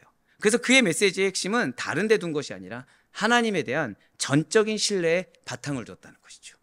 이사야 선포하는 메시지의 핵심은 어디에 바탕을 두었다고요? 하나님에 대한 신뢰예요. 내가 얼마나 경험했냐, 내가 얼마나 아냐, 이것이 아니라 하나님만을 신뢰하는 거. 그러니까 여러분들의 언행, 여러분들의 삶의 바탕은 어디에 둬야 된다고요? 저 딱 고백하실게요. 나는 하나님을 절대 신뢰합니다. 그게 바탕이 돼야 된다는 거예요. 나는 하나님을 절대 신뢰합니다. 그 하나님이 나를 치셔도, 나를 혼내셔도 나는 괜찮고, 나를 칭찬하셔도 괜찮고, 내가 고난 가운데 있어도 괜찮고, 내가 역경 가운데 있어도 괜찮고, 내가 기쁨 가운데 있어도 괜찮습니다. 왜요? 나는 하나님 신뢰하니까. 나를 어떻게 쓰셔도 나는 괜찮습니다. 왜요? 나는 하나님 신뢰하니까. 이 기반이 무엇입니까? 이사야 누가 부르셨습니까? 여러분들 누가 부르셨습니까? 그것만 있으면 된다는 거예요. 이러한 격동의 시기에 선지자로서 하나님의 말씀만을 올곧게 선포하는 일이 과연 쉬웠겠습니까? 굳이 멀리 국제사회의 일들을 우리가 들여다보지 않아도, 국제사회 정세를 우리가 모른다고 하더라도 한국 사회에서의 어떤 오피니언이나 평론가들 한번 떠올려 보시길 바라요. 그들이 힘의 논리에 휘말리지 않는 일이라는 것이 쉬운 것이 결코 아닙니다. 그러니까 백분 토론 같은 거 한번 봤을 때 평론가들 나오잖아요. 그 평론가들이 굉장히 힘들어하죠. 왜죠? 그 백분 토론이 정부가 어느 색깔이냐에 따라 달라지는 거예요. 그러니까 요즘 같은 시대는 더 힘들죠. 왜죠? 대통령과 국회의원의 비율이 색깔이 다른 거예요, 지금. 그러니까 이들이 힘의 논리에 휘말리지 않으려고 하다 보니까 정책을 분별하려고 하는데 말꼬투리가 잡힙니까? 안 잡힙니까? 잡혀요. 제가 뭐라 말씀드렸죠? 말꼬투리가 잡혀요. 안 잡히지 않습니다. 그러니까 여러분들이 힘의 논리, 세상의 논리에 휘말리지 않고 믿음만을 붙잡으려 나아갈 때 여러분들 인생의 꼬투리를 사단이 잡는다는 거죠. 계속 어렵게 만든다는 겁니다. 말꼬투리를 잡고, 행동의 꼬투리를 잡고, 생각의 꼬투리를 잡고, 마음의 꼬투리를 잡는다는 거예요. 사람이 잡는 것 같고 환경이 잡는 것 같지만 사실 누가 잡는다고요? 사단이 붙잡는다는 거죠. 꼬투리를 계속 잡는 거예요. 일관되게 의견을 주장하는 일이란, 그래서 우리가 일관되게 마음을 주장하고 이 마음을 지키는 일은 결코 생각보다 쉽지가 않습니다. 내가 확고하게 믿는 주장들이 이 사회에 역행한다고 한다면 그에 맞서서 계속 외줄타기를 하면서 나아가야만 하는 어려움과 고난이 뒤따른다는 거예요. 다른 사람들의 공격을 많이 받게 될 것이라는 것은 자명하기 때문에 역경이라는 것은 반드시 따라오게 되어 있다는 거죠. 왜요? 아이러니하게 믿음을 지키려고 하니까. 믿음을 지키려고 하니까 뭘 잡힌다고요? 자꾸 꼬투리를 잡히는 거예요. 자꾸 꼬투리를. 바른 길을 가니까 인간에 속한 자들이, 세상에 속한 자들이 계속 꼬투리를 잡는 거예요. 목적은 딱 하나죠. 우리의 마음을 흐트러놓기 위해, 우리가 힘의 논리에 따르게 하기 위해, 인간의 논리에 따르게 하기 위해 계속 마음을 흐트러놓는 겁니다. 꼬투리를 계속 잡는 거예요. 아, 선지자니까, 지금 이사야가 선지자니까 하나님의 말씀만을 전하는 건데요, 자기 주장도 아니고 말씀 전하는데 뭐가 힘들겠습니까? 라고 질문하실 분 안 계실 거라고 저는 확신합니다.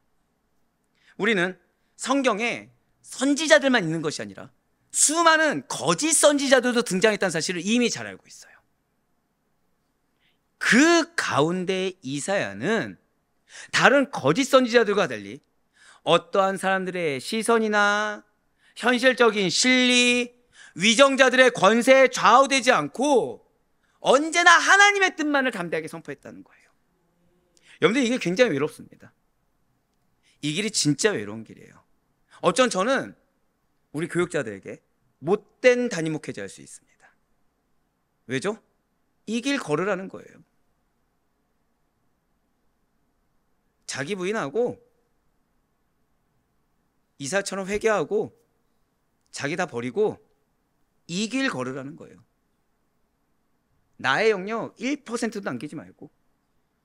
죄송하지만 때로는 슈퍼맨이 돼서 가정에서도 실족하지 않게 하고, 사회에서도 실족하지 않게 하고, 남들보다 두세 배 열심히 하면서 무엇을 위해? 이 말씀 하나의 힘을 위해. 그만큼 열심히 공부하고 기반 갖춰서 해야 된다.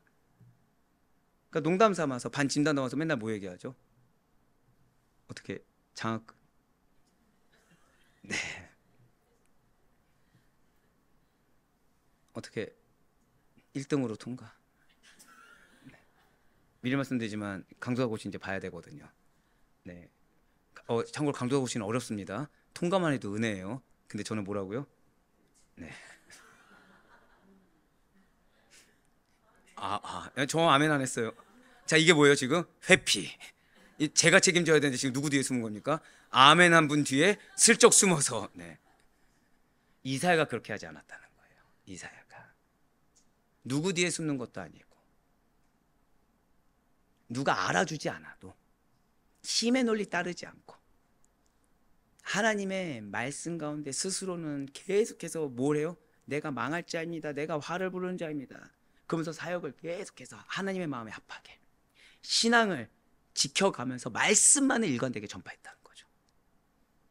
복음의 선지자로서의 사명을 충실하게 다른 거에 두지 않고, 하나님이 소명을 못 줬어요. 너는 복음의 선지자야. 이걸로 끝났다는 거예요. 제가 이렇게 말씀드리는 거는, 제가 우리 두 전도사님하고 같이 기도하면 이분들의 이제 비전을 두고 나눌 때 말씀의 사역자입니다.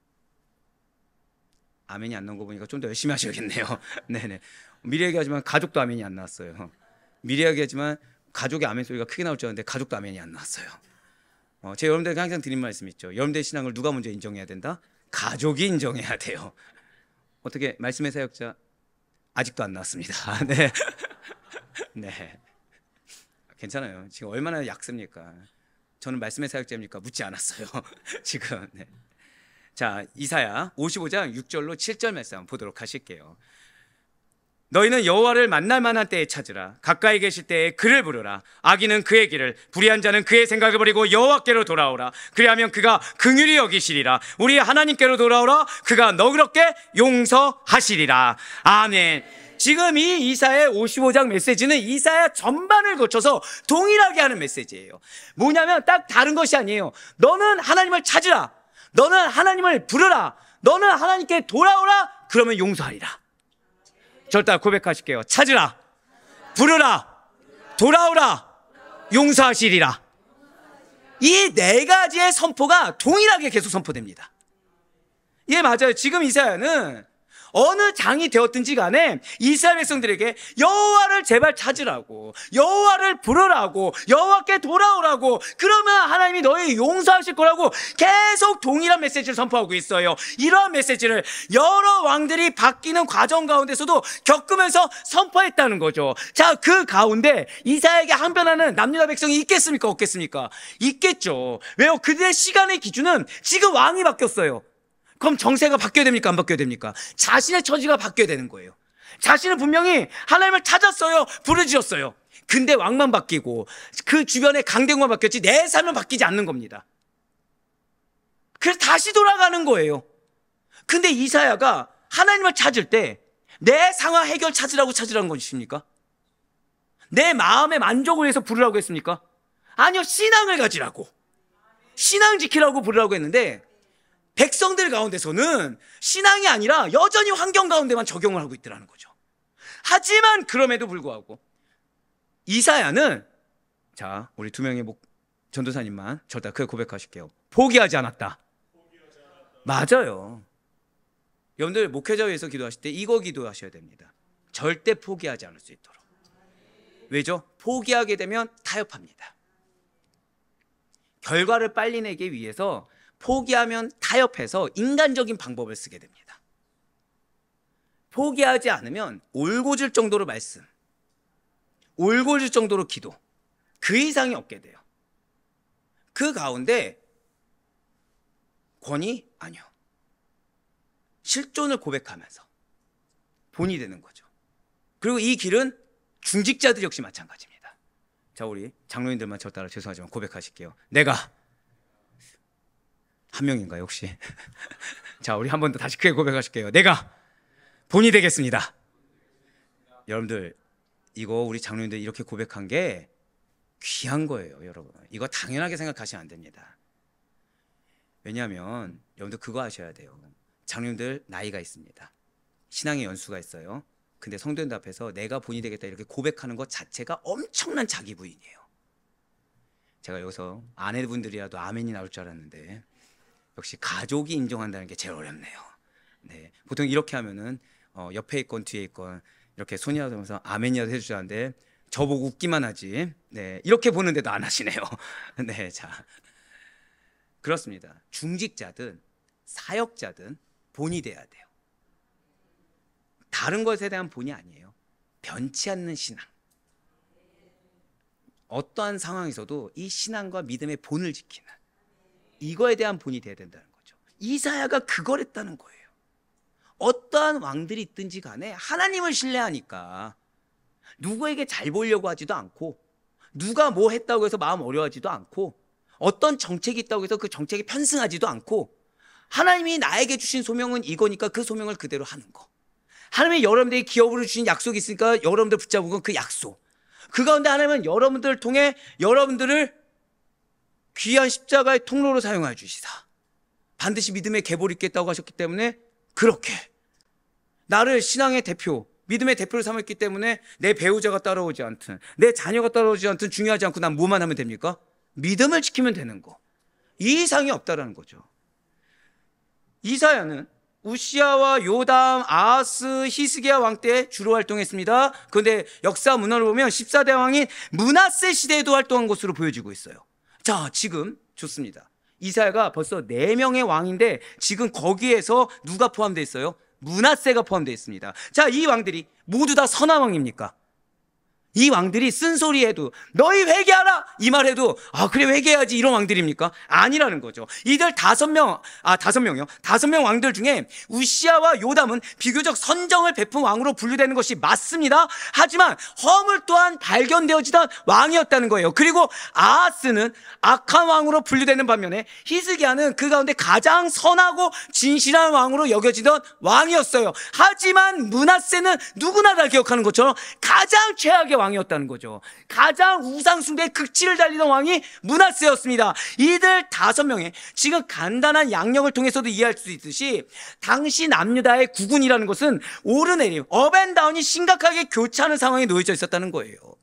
그 가운데 이사야는 생명의 위협을 받을 만한 왕 밑에 있었다는 거죠. 이러한 상황 속에서 부름받았음에도 불구하고 이사야는 변질되지 않았다는 것입니다. 이사야는 흔들리지 않았다는 거예요. 이처럼 급변하는 세상 가운데서도 자, 절대 고백하실게요. 한결같이 우리 아들포의 교회 성도들님, 이 한결같이 신앙을 지킬 수 있는 우리가 되길 간절히 소망합니다. 예, 맞아요. 한결같이 하나님의 말씀만을 성실하게 증거했다는 것이죠. 게다가 이사야는 예수 그리스도께서 이 세상에 탄생하시기 약 700년 전에 메시아의 비전을 제시했어요. 자, 우리도 어떻죠? 자, 우리 1시간 뒤에 어떻게 될까요? 30분 뒤에 어떻게 되겠습니까? 10분 뒤에 무슨 일이 일어날까요? 아무도 몰라요. 아무도 모릅니다.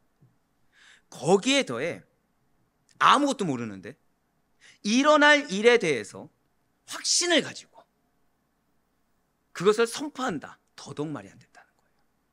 맞아요. 산성도님들, 여러분들 기업이 있습니다. 믿으십니까? 네. 여러분들 정말 확신하시나요? 네. 자, 어떤 기업입니까? 네. 자, 말이 잘 안 나와요. 어떤 기업이요? 가정의 후속 또. 자, 이거는 확신이 있는 걸까요, 없는 걸까요? 여러분들 숙제예요. 기도해 하셔야 돼요. 내 기업이 뭔지 기도하셔야 돼요.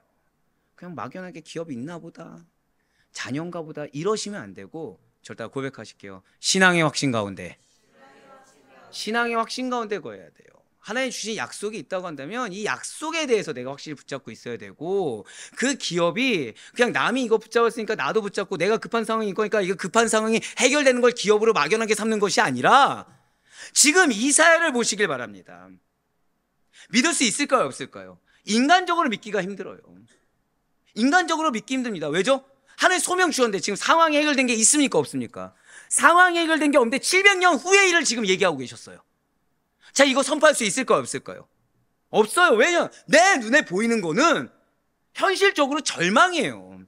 어떻게 이 패역한 백성들, 그 중에 왕 중에 누가 포함되어 있다고요? 므낫세가 포함되어 있는 이 패역한 백성들 가운데 어떻게 메시아가 나올 수가 있습니까? 근데 믿었어요. 여러분들 그걸 기억하셔야 됩니다. 주신 이가 하나님이시면 이루시는 이도 하나님이십니다. 그렇기 때문에 나에게 기업을 주셨다고 하는데 내가 왜 모호하죠? 둘 중에 하나예요. 게을렀던가 아니면 내가 원하는 것이 아닐까 봐 두려워서입니다. 저는 죄송하지만 여러분들이 차라리 게을러서길 바라요. 두려움에 피하는 존재가 아니길 바라요. 왜요? 게으르면 성실하면 되거든요. 근데 두려움에 피했으면 다시 돌아오기 쉬울까 어려울까요? 어려워요. 하지만 성실하게 구할 수 있는 우리가 되길 간절히 소망합니다. 성실하게 붙들 수 있는 우리가 되길 간절히 소망합니다.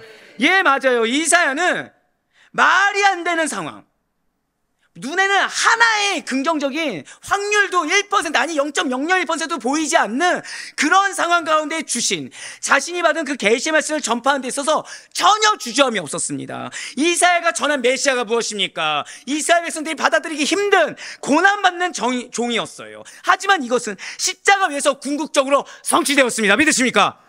십자가의 고난은 만민을 위한 대속의 고난이며 그 은혜로만 인간은 구원받을 수가 있었습니다. 이 은혜는 만세 전부터 감추어둔 하나님의 비밀이었는데 이사야, 복음의 선지자였던 이사야에 의하여 예고되었고 십자가 위에서 완성되었어요. 그래서 사도 바울이 이에 대해서 이렇게 선포하고 있는 것입니다. 고린도전서 2장 7절의 말씀입니다.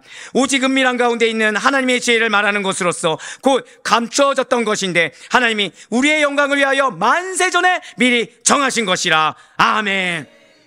이렇게 이사야가 선포한 고난받은 종에 대해 사도 바울 역시도 동일한 메시지로 지금 증거하고 있다는 것이죠.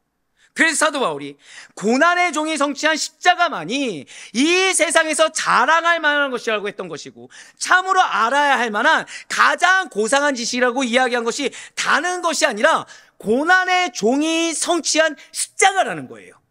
자, 제가 뭐라고요? 고난의 종이 성취한 십자가만이 세상에서 우리가 자랑할 수 있고 우리가 알아야 될 가장 고상한 지식이라는 거죠. 자, 무엇이요? 절대 고백하실게요. 고난의 종이 성취한 십자가. 사랑하는 성도 여러분들, 혹시 여러분들 고난 가운데 있으십니까? 여러분들 십자가 가운데 놓여 있습니까? 기뻐하세요. 내가 그 십자가를, 주님 이 십자가 내가 지겠습니다. 내가 고난 받겠습니다. 그 가운데 나를 사용하 주시옵소서라고 고백을 하시잖아요. 이것이 여러분들의 자랑이 됩니다. 이것이 여러분들 평생에 하나님이 알아주는 지식이 되는 줄 믿으시길 바라요. 사단은 그거가 싫어서 왜 고난이 왔는지 분석하게 하고 계산하게 하고 판단하게 해요. 누가 내 마음을 어렵게 하고 어떤 상황이 내 환경을 힘들게 했는지 그거를 기민하게 알게 합니다. 그래서 뭐를 안 지게 하죠? 궁극적으로 십자가를 안 지게 해요. 하나님은 십자가를 지라고 했는데 예수님 십자가에 못 박혀 돌아가실 때 기쁘게 돌아가셨나요? 억울함이었어요. 억울함입니다. 슬픔입니다. 괴로움이에요. 그런데 용서하셨죠. 감사하셨죠. 근데 우리는 이 고난이 십자가란 것까지는 가요. 근데 여기서 한탄을 하고 있다는 거예요. 안 지려고 아둥바둥 한다는 거예요. 고난을 하나님이 주셨으면 그게 은혜예요. 십자가를 주셨으면 그게 특권입니다. 지금 사도 바울이 뭐라 얘기했어요? 고난의 종이 성취한 십자가만이 이 세상에서 자랑할 만한 것이라고 갈라디아서 6장 14절을 통해서 이야기한 겁니다. 그리고 이 세상에서 알아야 할 가장 고상한 지식은 다른 것이 아니라 고난의 종이 성취한 십자가가 가장 고상한 지식이라고 빌립보서 3장 8절 말씀을 통해서 증거한 거예요. 여러분. 그럼 우리가 뭘 자랑할 수 있다고요? 고난받는 십자가 외에는 자랑할 것이 없어요. 고난받는 십자가. 진실로 예수 그리스도의 대속의 은혜만이 인간을 죄에서 구원시킬 복음이며 이 복음이 무엇을 통해 나왔습니까? 십자가 고난을 통해서 나왔어요. 그래서 여러분들 마음 가운데 고난을 주고 어려움을 주고 환경 가운데 괴로움을 주는 거는 지금 여러분들에게 무엇을 선포하시는 것입니까? 복음을 선포하고 계신 거예요. 복음 붙들지 않으면은 반드시 이겨낼 수 없는 것들만 주신 겁니다. 자, 제가 방금 뭐라 말씀드렸어요? 복음을 붙들지 않으면 이겨낼 수 없는 것들만 주셨어요. 근데 우린 이걸 다르게 얘기하죠. 사단이 내가 연약한 부분을 기가 막히게 합니다. 이 부분만을 공격합니다. 초점이 사단입니까? 예수님입니까? 사단인 거죠. 근데 사실은 무엇이라고요? 우리에게 고난의 십자가, 우리에게 복음 아니면 해결할 수 없는. 근데 궁극적으로 복음 아니면 해결할 수 없는 것은 승리가 예비되어 있습니까? 안 되어 있습니까? 예비되어 있는 거예요. 뭐만 붙잡으면 됩니까? 예수 그리스도, 여호와 중심 신앙. 나만 없으면 되는 거예요. 그럼 반드시 승리합니다. 반드시 승리합니다. 우린 그걸 믿는 성도인 거예요. 이 위대한 진리를 하나님께서는 지금 이사야 선지자에게 감추지 아니하시고 계시하셨어요. 이 위대한 진리를 지금 우리 아델포유교회 성도님들에게 알려주시다 더 이상 인간의 관점, 사단의 관점이 아니라 하나님의 관점에서 승리하길 원하신다라고 지금 임재하고 계심을 반드시 믿으시길 바랍니다. 하나님의 마음을 느끼세요. 하나님의 관점으로 바라보세요. 그 가운데 나의 실존을 고백하세요. 그리고 하나님 앞에 다시 한 번 더 서세요. 승리하게 될 것입니다. 진실로 위대한 복음의 선지자 이사야가 받은 계시가 오늘날 우리 손에 안겨졌다는 사실에 감사하며 나가는 우리 모두가 되길 간절히 소망합니다. 그러나 우리가 믿는 기독교는 이 십자가 고난 위에 세워진 구원의 길은 영원한 생명의 도가 되는 것입니다. 그리고 하나님께서는 인간의 역사를 주관하시며 그러한 역사의 운행의 궁극적인 목적은 구속사의 완성이라는 것이죠. 자, 여러분들의 인생의 목적이 무엇이라고요? 구속사의 완성이라는 거예요. 그러니까 여러분들의 인생과 여러분들의 발자취는 그냥 다른 사람과 똑같은 인생의 발자취가 결코 아닙니다. 여러분들을 통해 하나님의 역사가 계시되는 거예요. 여러분들을 통해 하나님의 현현과 인재가 무엇인지 계시되는 것입니다. 말씀의 성취가 무엇인지 보여주는 거고요. 참된 바른 성도의 길, 참된 바른 사역자의 길이 무엇인지 계시하고 계심을 믿으시길 바라요. 책임감을 느껴야 됩니다. 왜 나 아니면 안 되는지, 왜 이렇게 불러주셨고 왜 나에게 그 고난의 십자가를 허락해 주셨는지를 하나님의 마음과 하나님의 뜻을 분별해야 돼요. 그래야 본이 됩니다. 그래야 구속사의 완성에 한 초석으로 날 사용하기 원하시는 하나님의 뜻하심이 이루어질 수가 있는 거예요. 이를 위하여 하나님께서는 각 시대마다 이 구속사의 완성을 위해서 각 시대마다 가장 적합한 인물을 사역자로 세워주시고 영원 전부터 계획하신 당신의 비밀을 드러내도록 역사해 주시는 것입니다. 무엇을 역사하신다고요? 고난의 십자가로. 왜요? 당신의 역사를 드러내라고, 당신의 비밀을 드러내라고, 당신의 십자가의 길을 드러내서 보여주라고. 그리고 이사야는 그 가운데 타협하지 않고 포기하지 않고 그대로 순종함으로 고난받는 메시아를 증거함으로 말미암아. 자, 이게 왜 대단한지 말씀드렸습니다.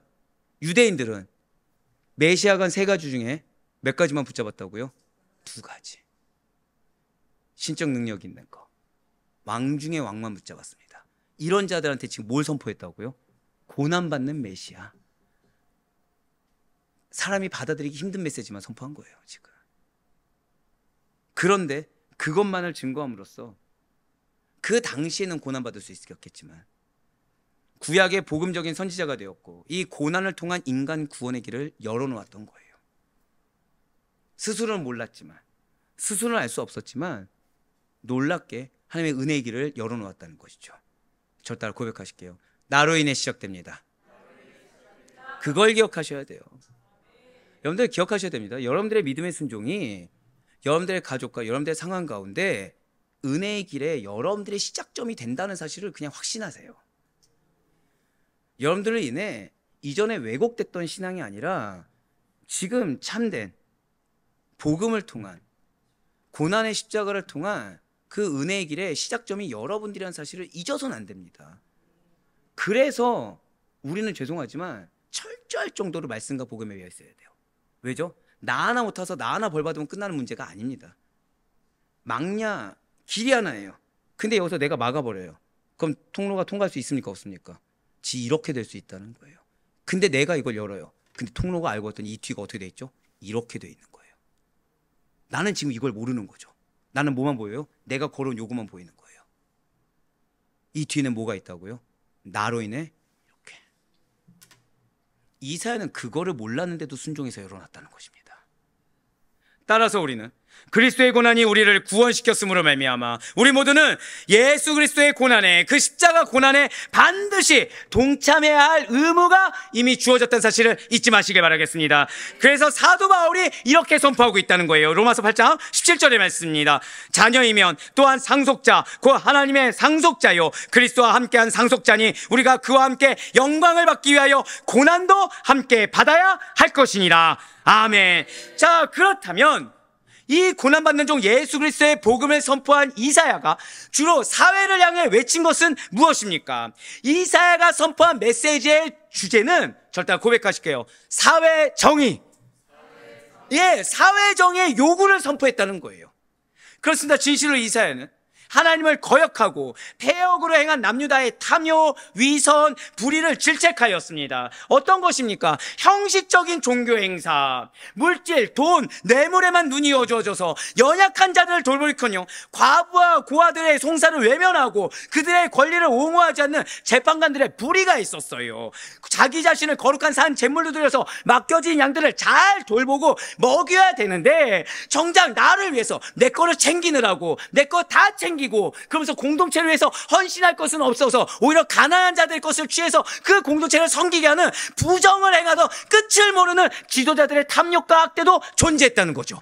예루살렘 기부인들의 사치와 방종에 더해서 부호들의 불법적인 토지 소유 등등 하나님의 법과 하나님의 질서를 파괴하는 모든 종류의 악행을 이사야는 신랄하게 비판했다는 것입니다. 그렇습니다. 지금 남유다는 타락했어요. 남유다는 부패했습니다. 그런데 잊지 말아야 될 것이 있어요. 이러한 남유다의 타락과 부패는 환경 탓이 아니에요. 어떤 특정 인물의 탓이 아닙니다. 오로지 딱 하나예요. 연대 가정에 문제가 있으십니까? 공동체에 문제가 있으십니까? 환경 탓 아니에요. 사람 탓 아닙니다. 하나 이거 반드시 기억하세요. 하나님에 대한 불신앙의 결과입니다. 교회가 문제가 생겨요. 위험 요소가 생겨요.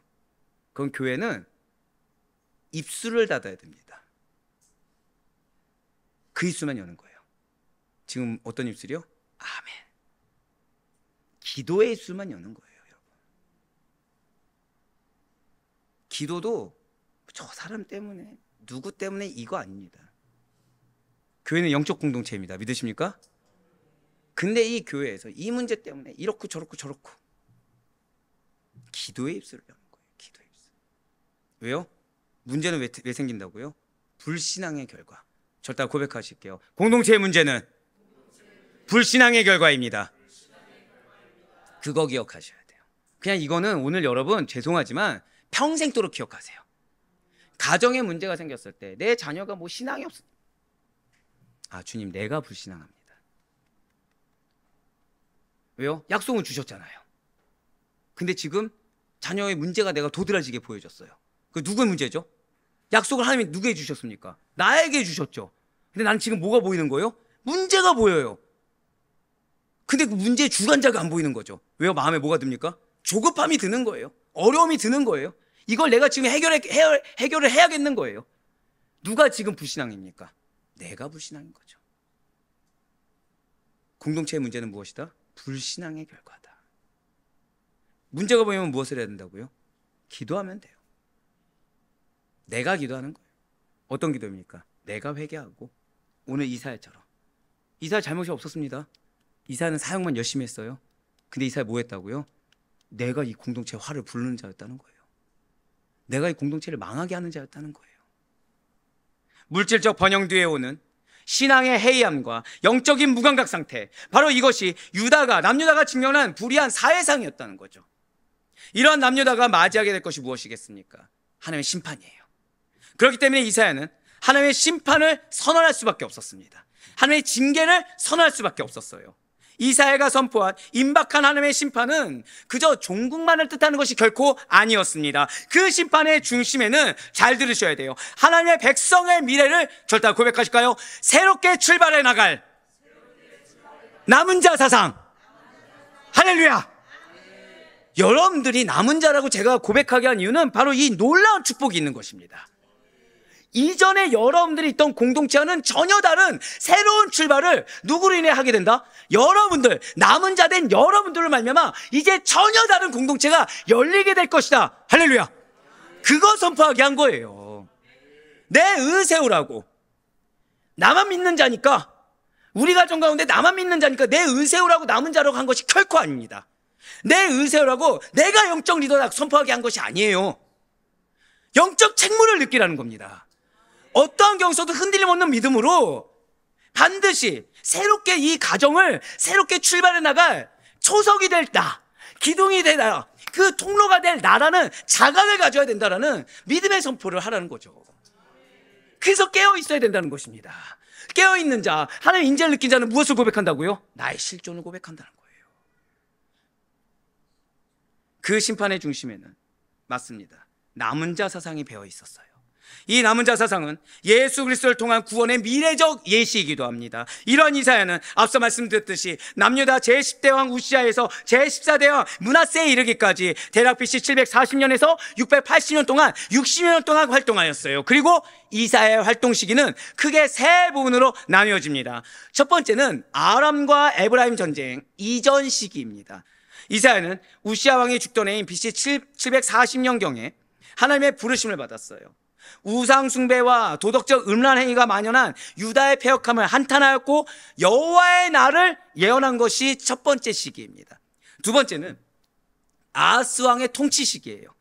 이사야는 아수르와 동맹을 맺는 이 아하스의 계획에 반대합니다. 왜죠? 동맹이 중요한 것이라 지금 무엇이 중요해요? 신앙의 회복이 중요하거든요. 남유다와 북이스라엘의 멸망을 예언해요. 그리고 메시아에 대한 예언을 2차 시기 때 합니다. 마지막 세 번째 시기는 히스기야 왕의 통치 시기예요.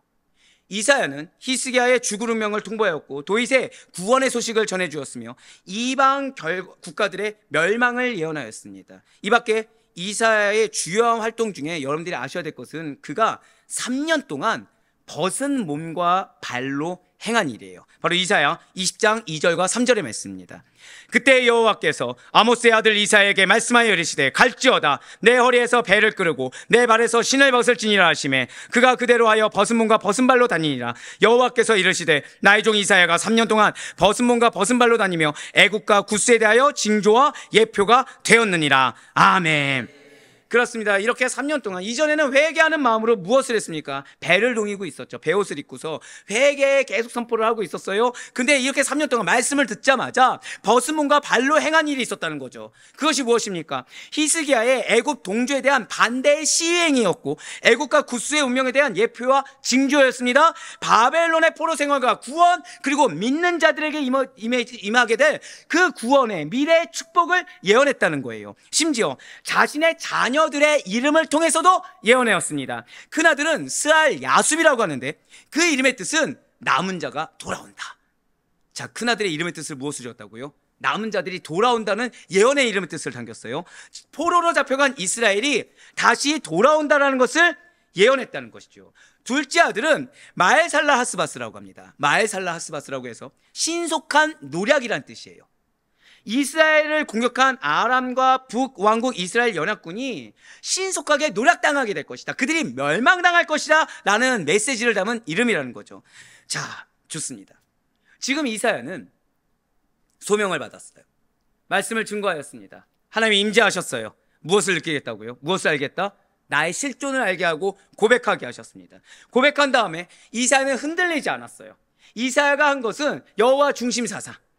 그래서 하나님 말씀하신 것을 그대로 환경 보지 않고 사람 보지 않고 계속해서 선포하는 거, 그 이상이 없었습니다. 거기에는 남은 자 사상이 있었고 이러한 이사야의 소명의 순종은 그 미래에 엄청난 통로가 넓혀진 것에 대해서 알지 못하고 행한 믿음의 순종이었습니다.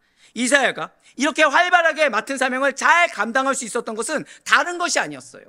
주님의 부르심에 속히 응답하였고 자발적으로 순종했기 때문에 가능했던 것입니다. 저다 고백하실게요. 자발적으로 회개하겠습니다. 순종은 거기서부터 나와요. 내가 자발적으로 인정하고 자발적으로 회개하는 데서 자발적으로 순종할 수 있는데 이 자발적인 순종에는 무엇이 있다고요? 계산 이런 거 없고 나를 사용해 주시옵소서.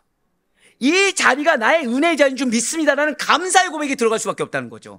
그렇습니다. 하나님의 임재 앞에 거룩하신 그분의 존재 앞에 스스로 낮아질 수밖에 없는 자신을 인식한 자들은 하나님께 전부를 걸고 그 하나님께 투항할 수가 있습니다. 그렇다면 과연 우리들은 나의 의지, 나의 생각을 온전히 다 꺾고 하나님의 뜻하심에 전적으로 항복할 수가 있겠습니까? 진실로 이사야는 주께서 일꾼을 찾으시는데 내가 여기 있나이다, 나를 보내소서라고 했어요. 자, 그런데 그 이전에 인간적으로 따져볼까요? 하나님 이사야에게 뭐 한 거죠?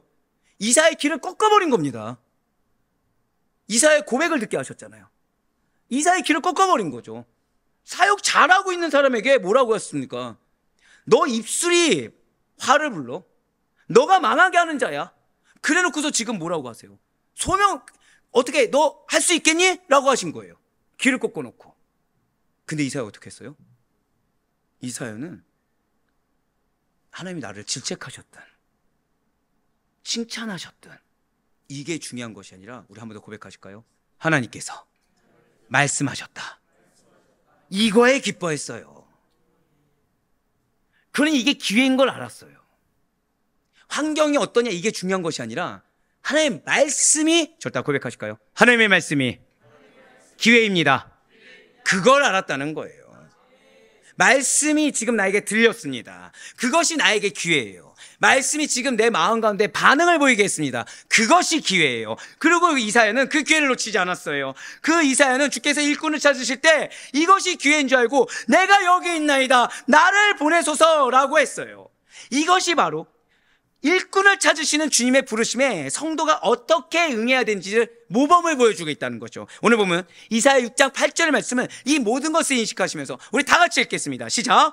내가 또 주의 목소리를 들으니 주께서 이르시되 내가 누구를 보내며 누가 우리를 위하여 갈고 하시니 그때 내가 이르되 내가 여기 있나이다, 나를 보내소서 하였더니 아멘.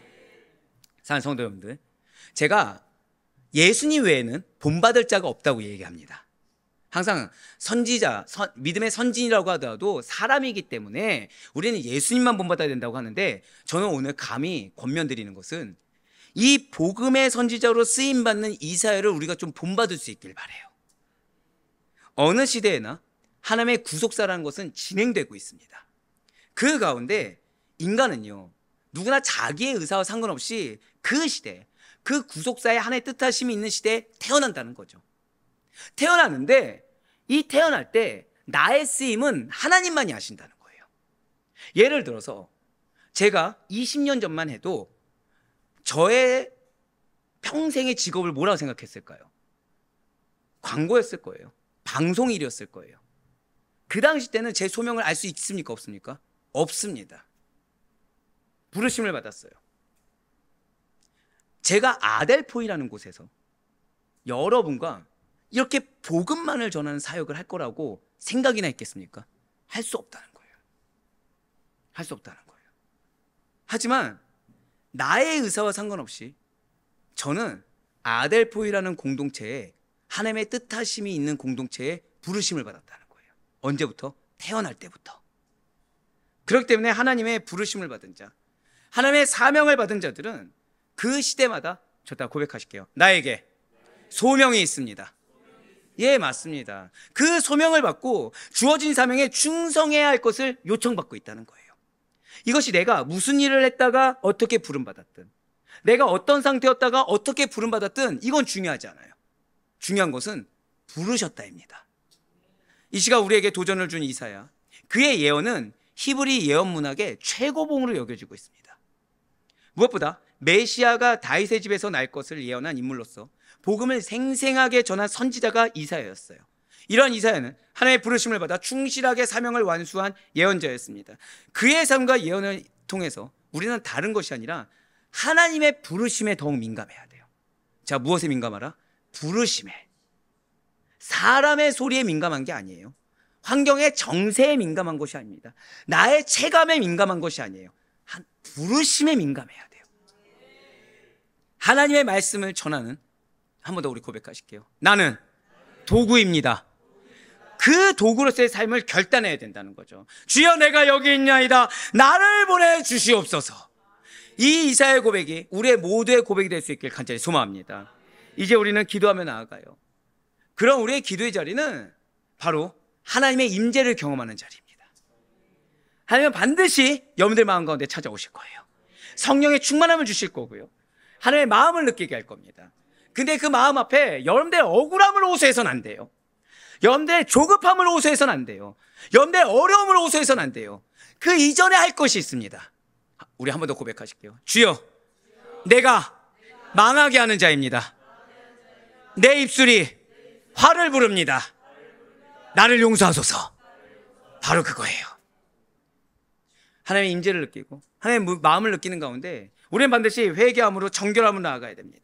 그 하나님의 부르심을 듣고 그래서 순종할 수 있어야 되고요. 십자가를 질 준비가 되어진 자리요, 주님을 그 가운데 더 갈망하는 자리로 우리는 초청함을 받았습니다. 그래서 온 마음 다해 우리는 주님을 부르짖을 수 있어야 된다는 거예요. 왜죠? 허락받은 거거든요. 매주 반복되는 것이 아니라 바로 오늘 이 시간 하나님의 임재를 경험하기를 원하시는 그 하나님의 뜻하신 가운데 우리 초청을 받았거든요. 어떻게 내가 이럴 수가 있겠습니까? 간절해야 되지 않겠습니까? 목 놓아 부르짖어야 되지 않겠습니까? 온 마음 다해야 되지 않겠습니까? 예수님을 만나야 되지 않겠습니까? 그 간절함을 목 놓아 부르짖으며 단 한 명의 예 없이 주님의 임재를 경험하고 그 가운데 주님의 음성 가운데 응답받으며 변화되어 나아갈 수 있어야 된다는 거예요. 그래야요, 이 기도의 시간을 통해 바라옵기는 힘 있는 자의 편에서가 아니라 사람의 편에서가 아니라 귀를 간지럽히는 소리나 내 마음을 흔들어 놓는 소리가 아니라 세상이 원하고 세상이 관심 있어 하는 소리가 아니라 하나님의 편에서 하나님의 음성만을 들으시고 하나님의 원하는 반응만을 보이시며 내 입술을 통해서는 오직 기도의 입술, 말씀의 입술만 하는 자가 우리의 정체성을 잊지 않으시는 가운데 언제나 거룩하신 하나님 앞에서 우리의 입술이 먼저 정결해져서 여러분들의 입술과 여러분들의 삶을 통해 오직 하나님의 말씀이 증거되고 십자가의 도, 고난의 십자가의 도만이 증거되어 하나님의 기쁨이 되고 하나님의 축복의 통로로 온전히 쓰임받을 수 있는 사로 우리 모든 성도님들의 고난의 십자가를 지는 자로서 하나님께 인정이 되는 우리 모두가 될 수 있기를 주님의 이름으로 간절히 축원합니다.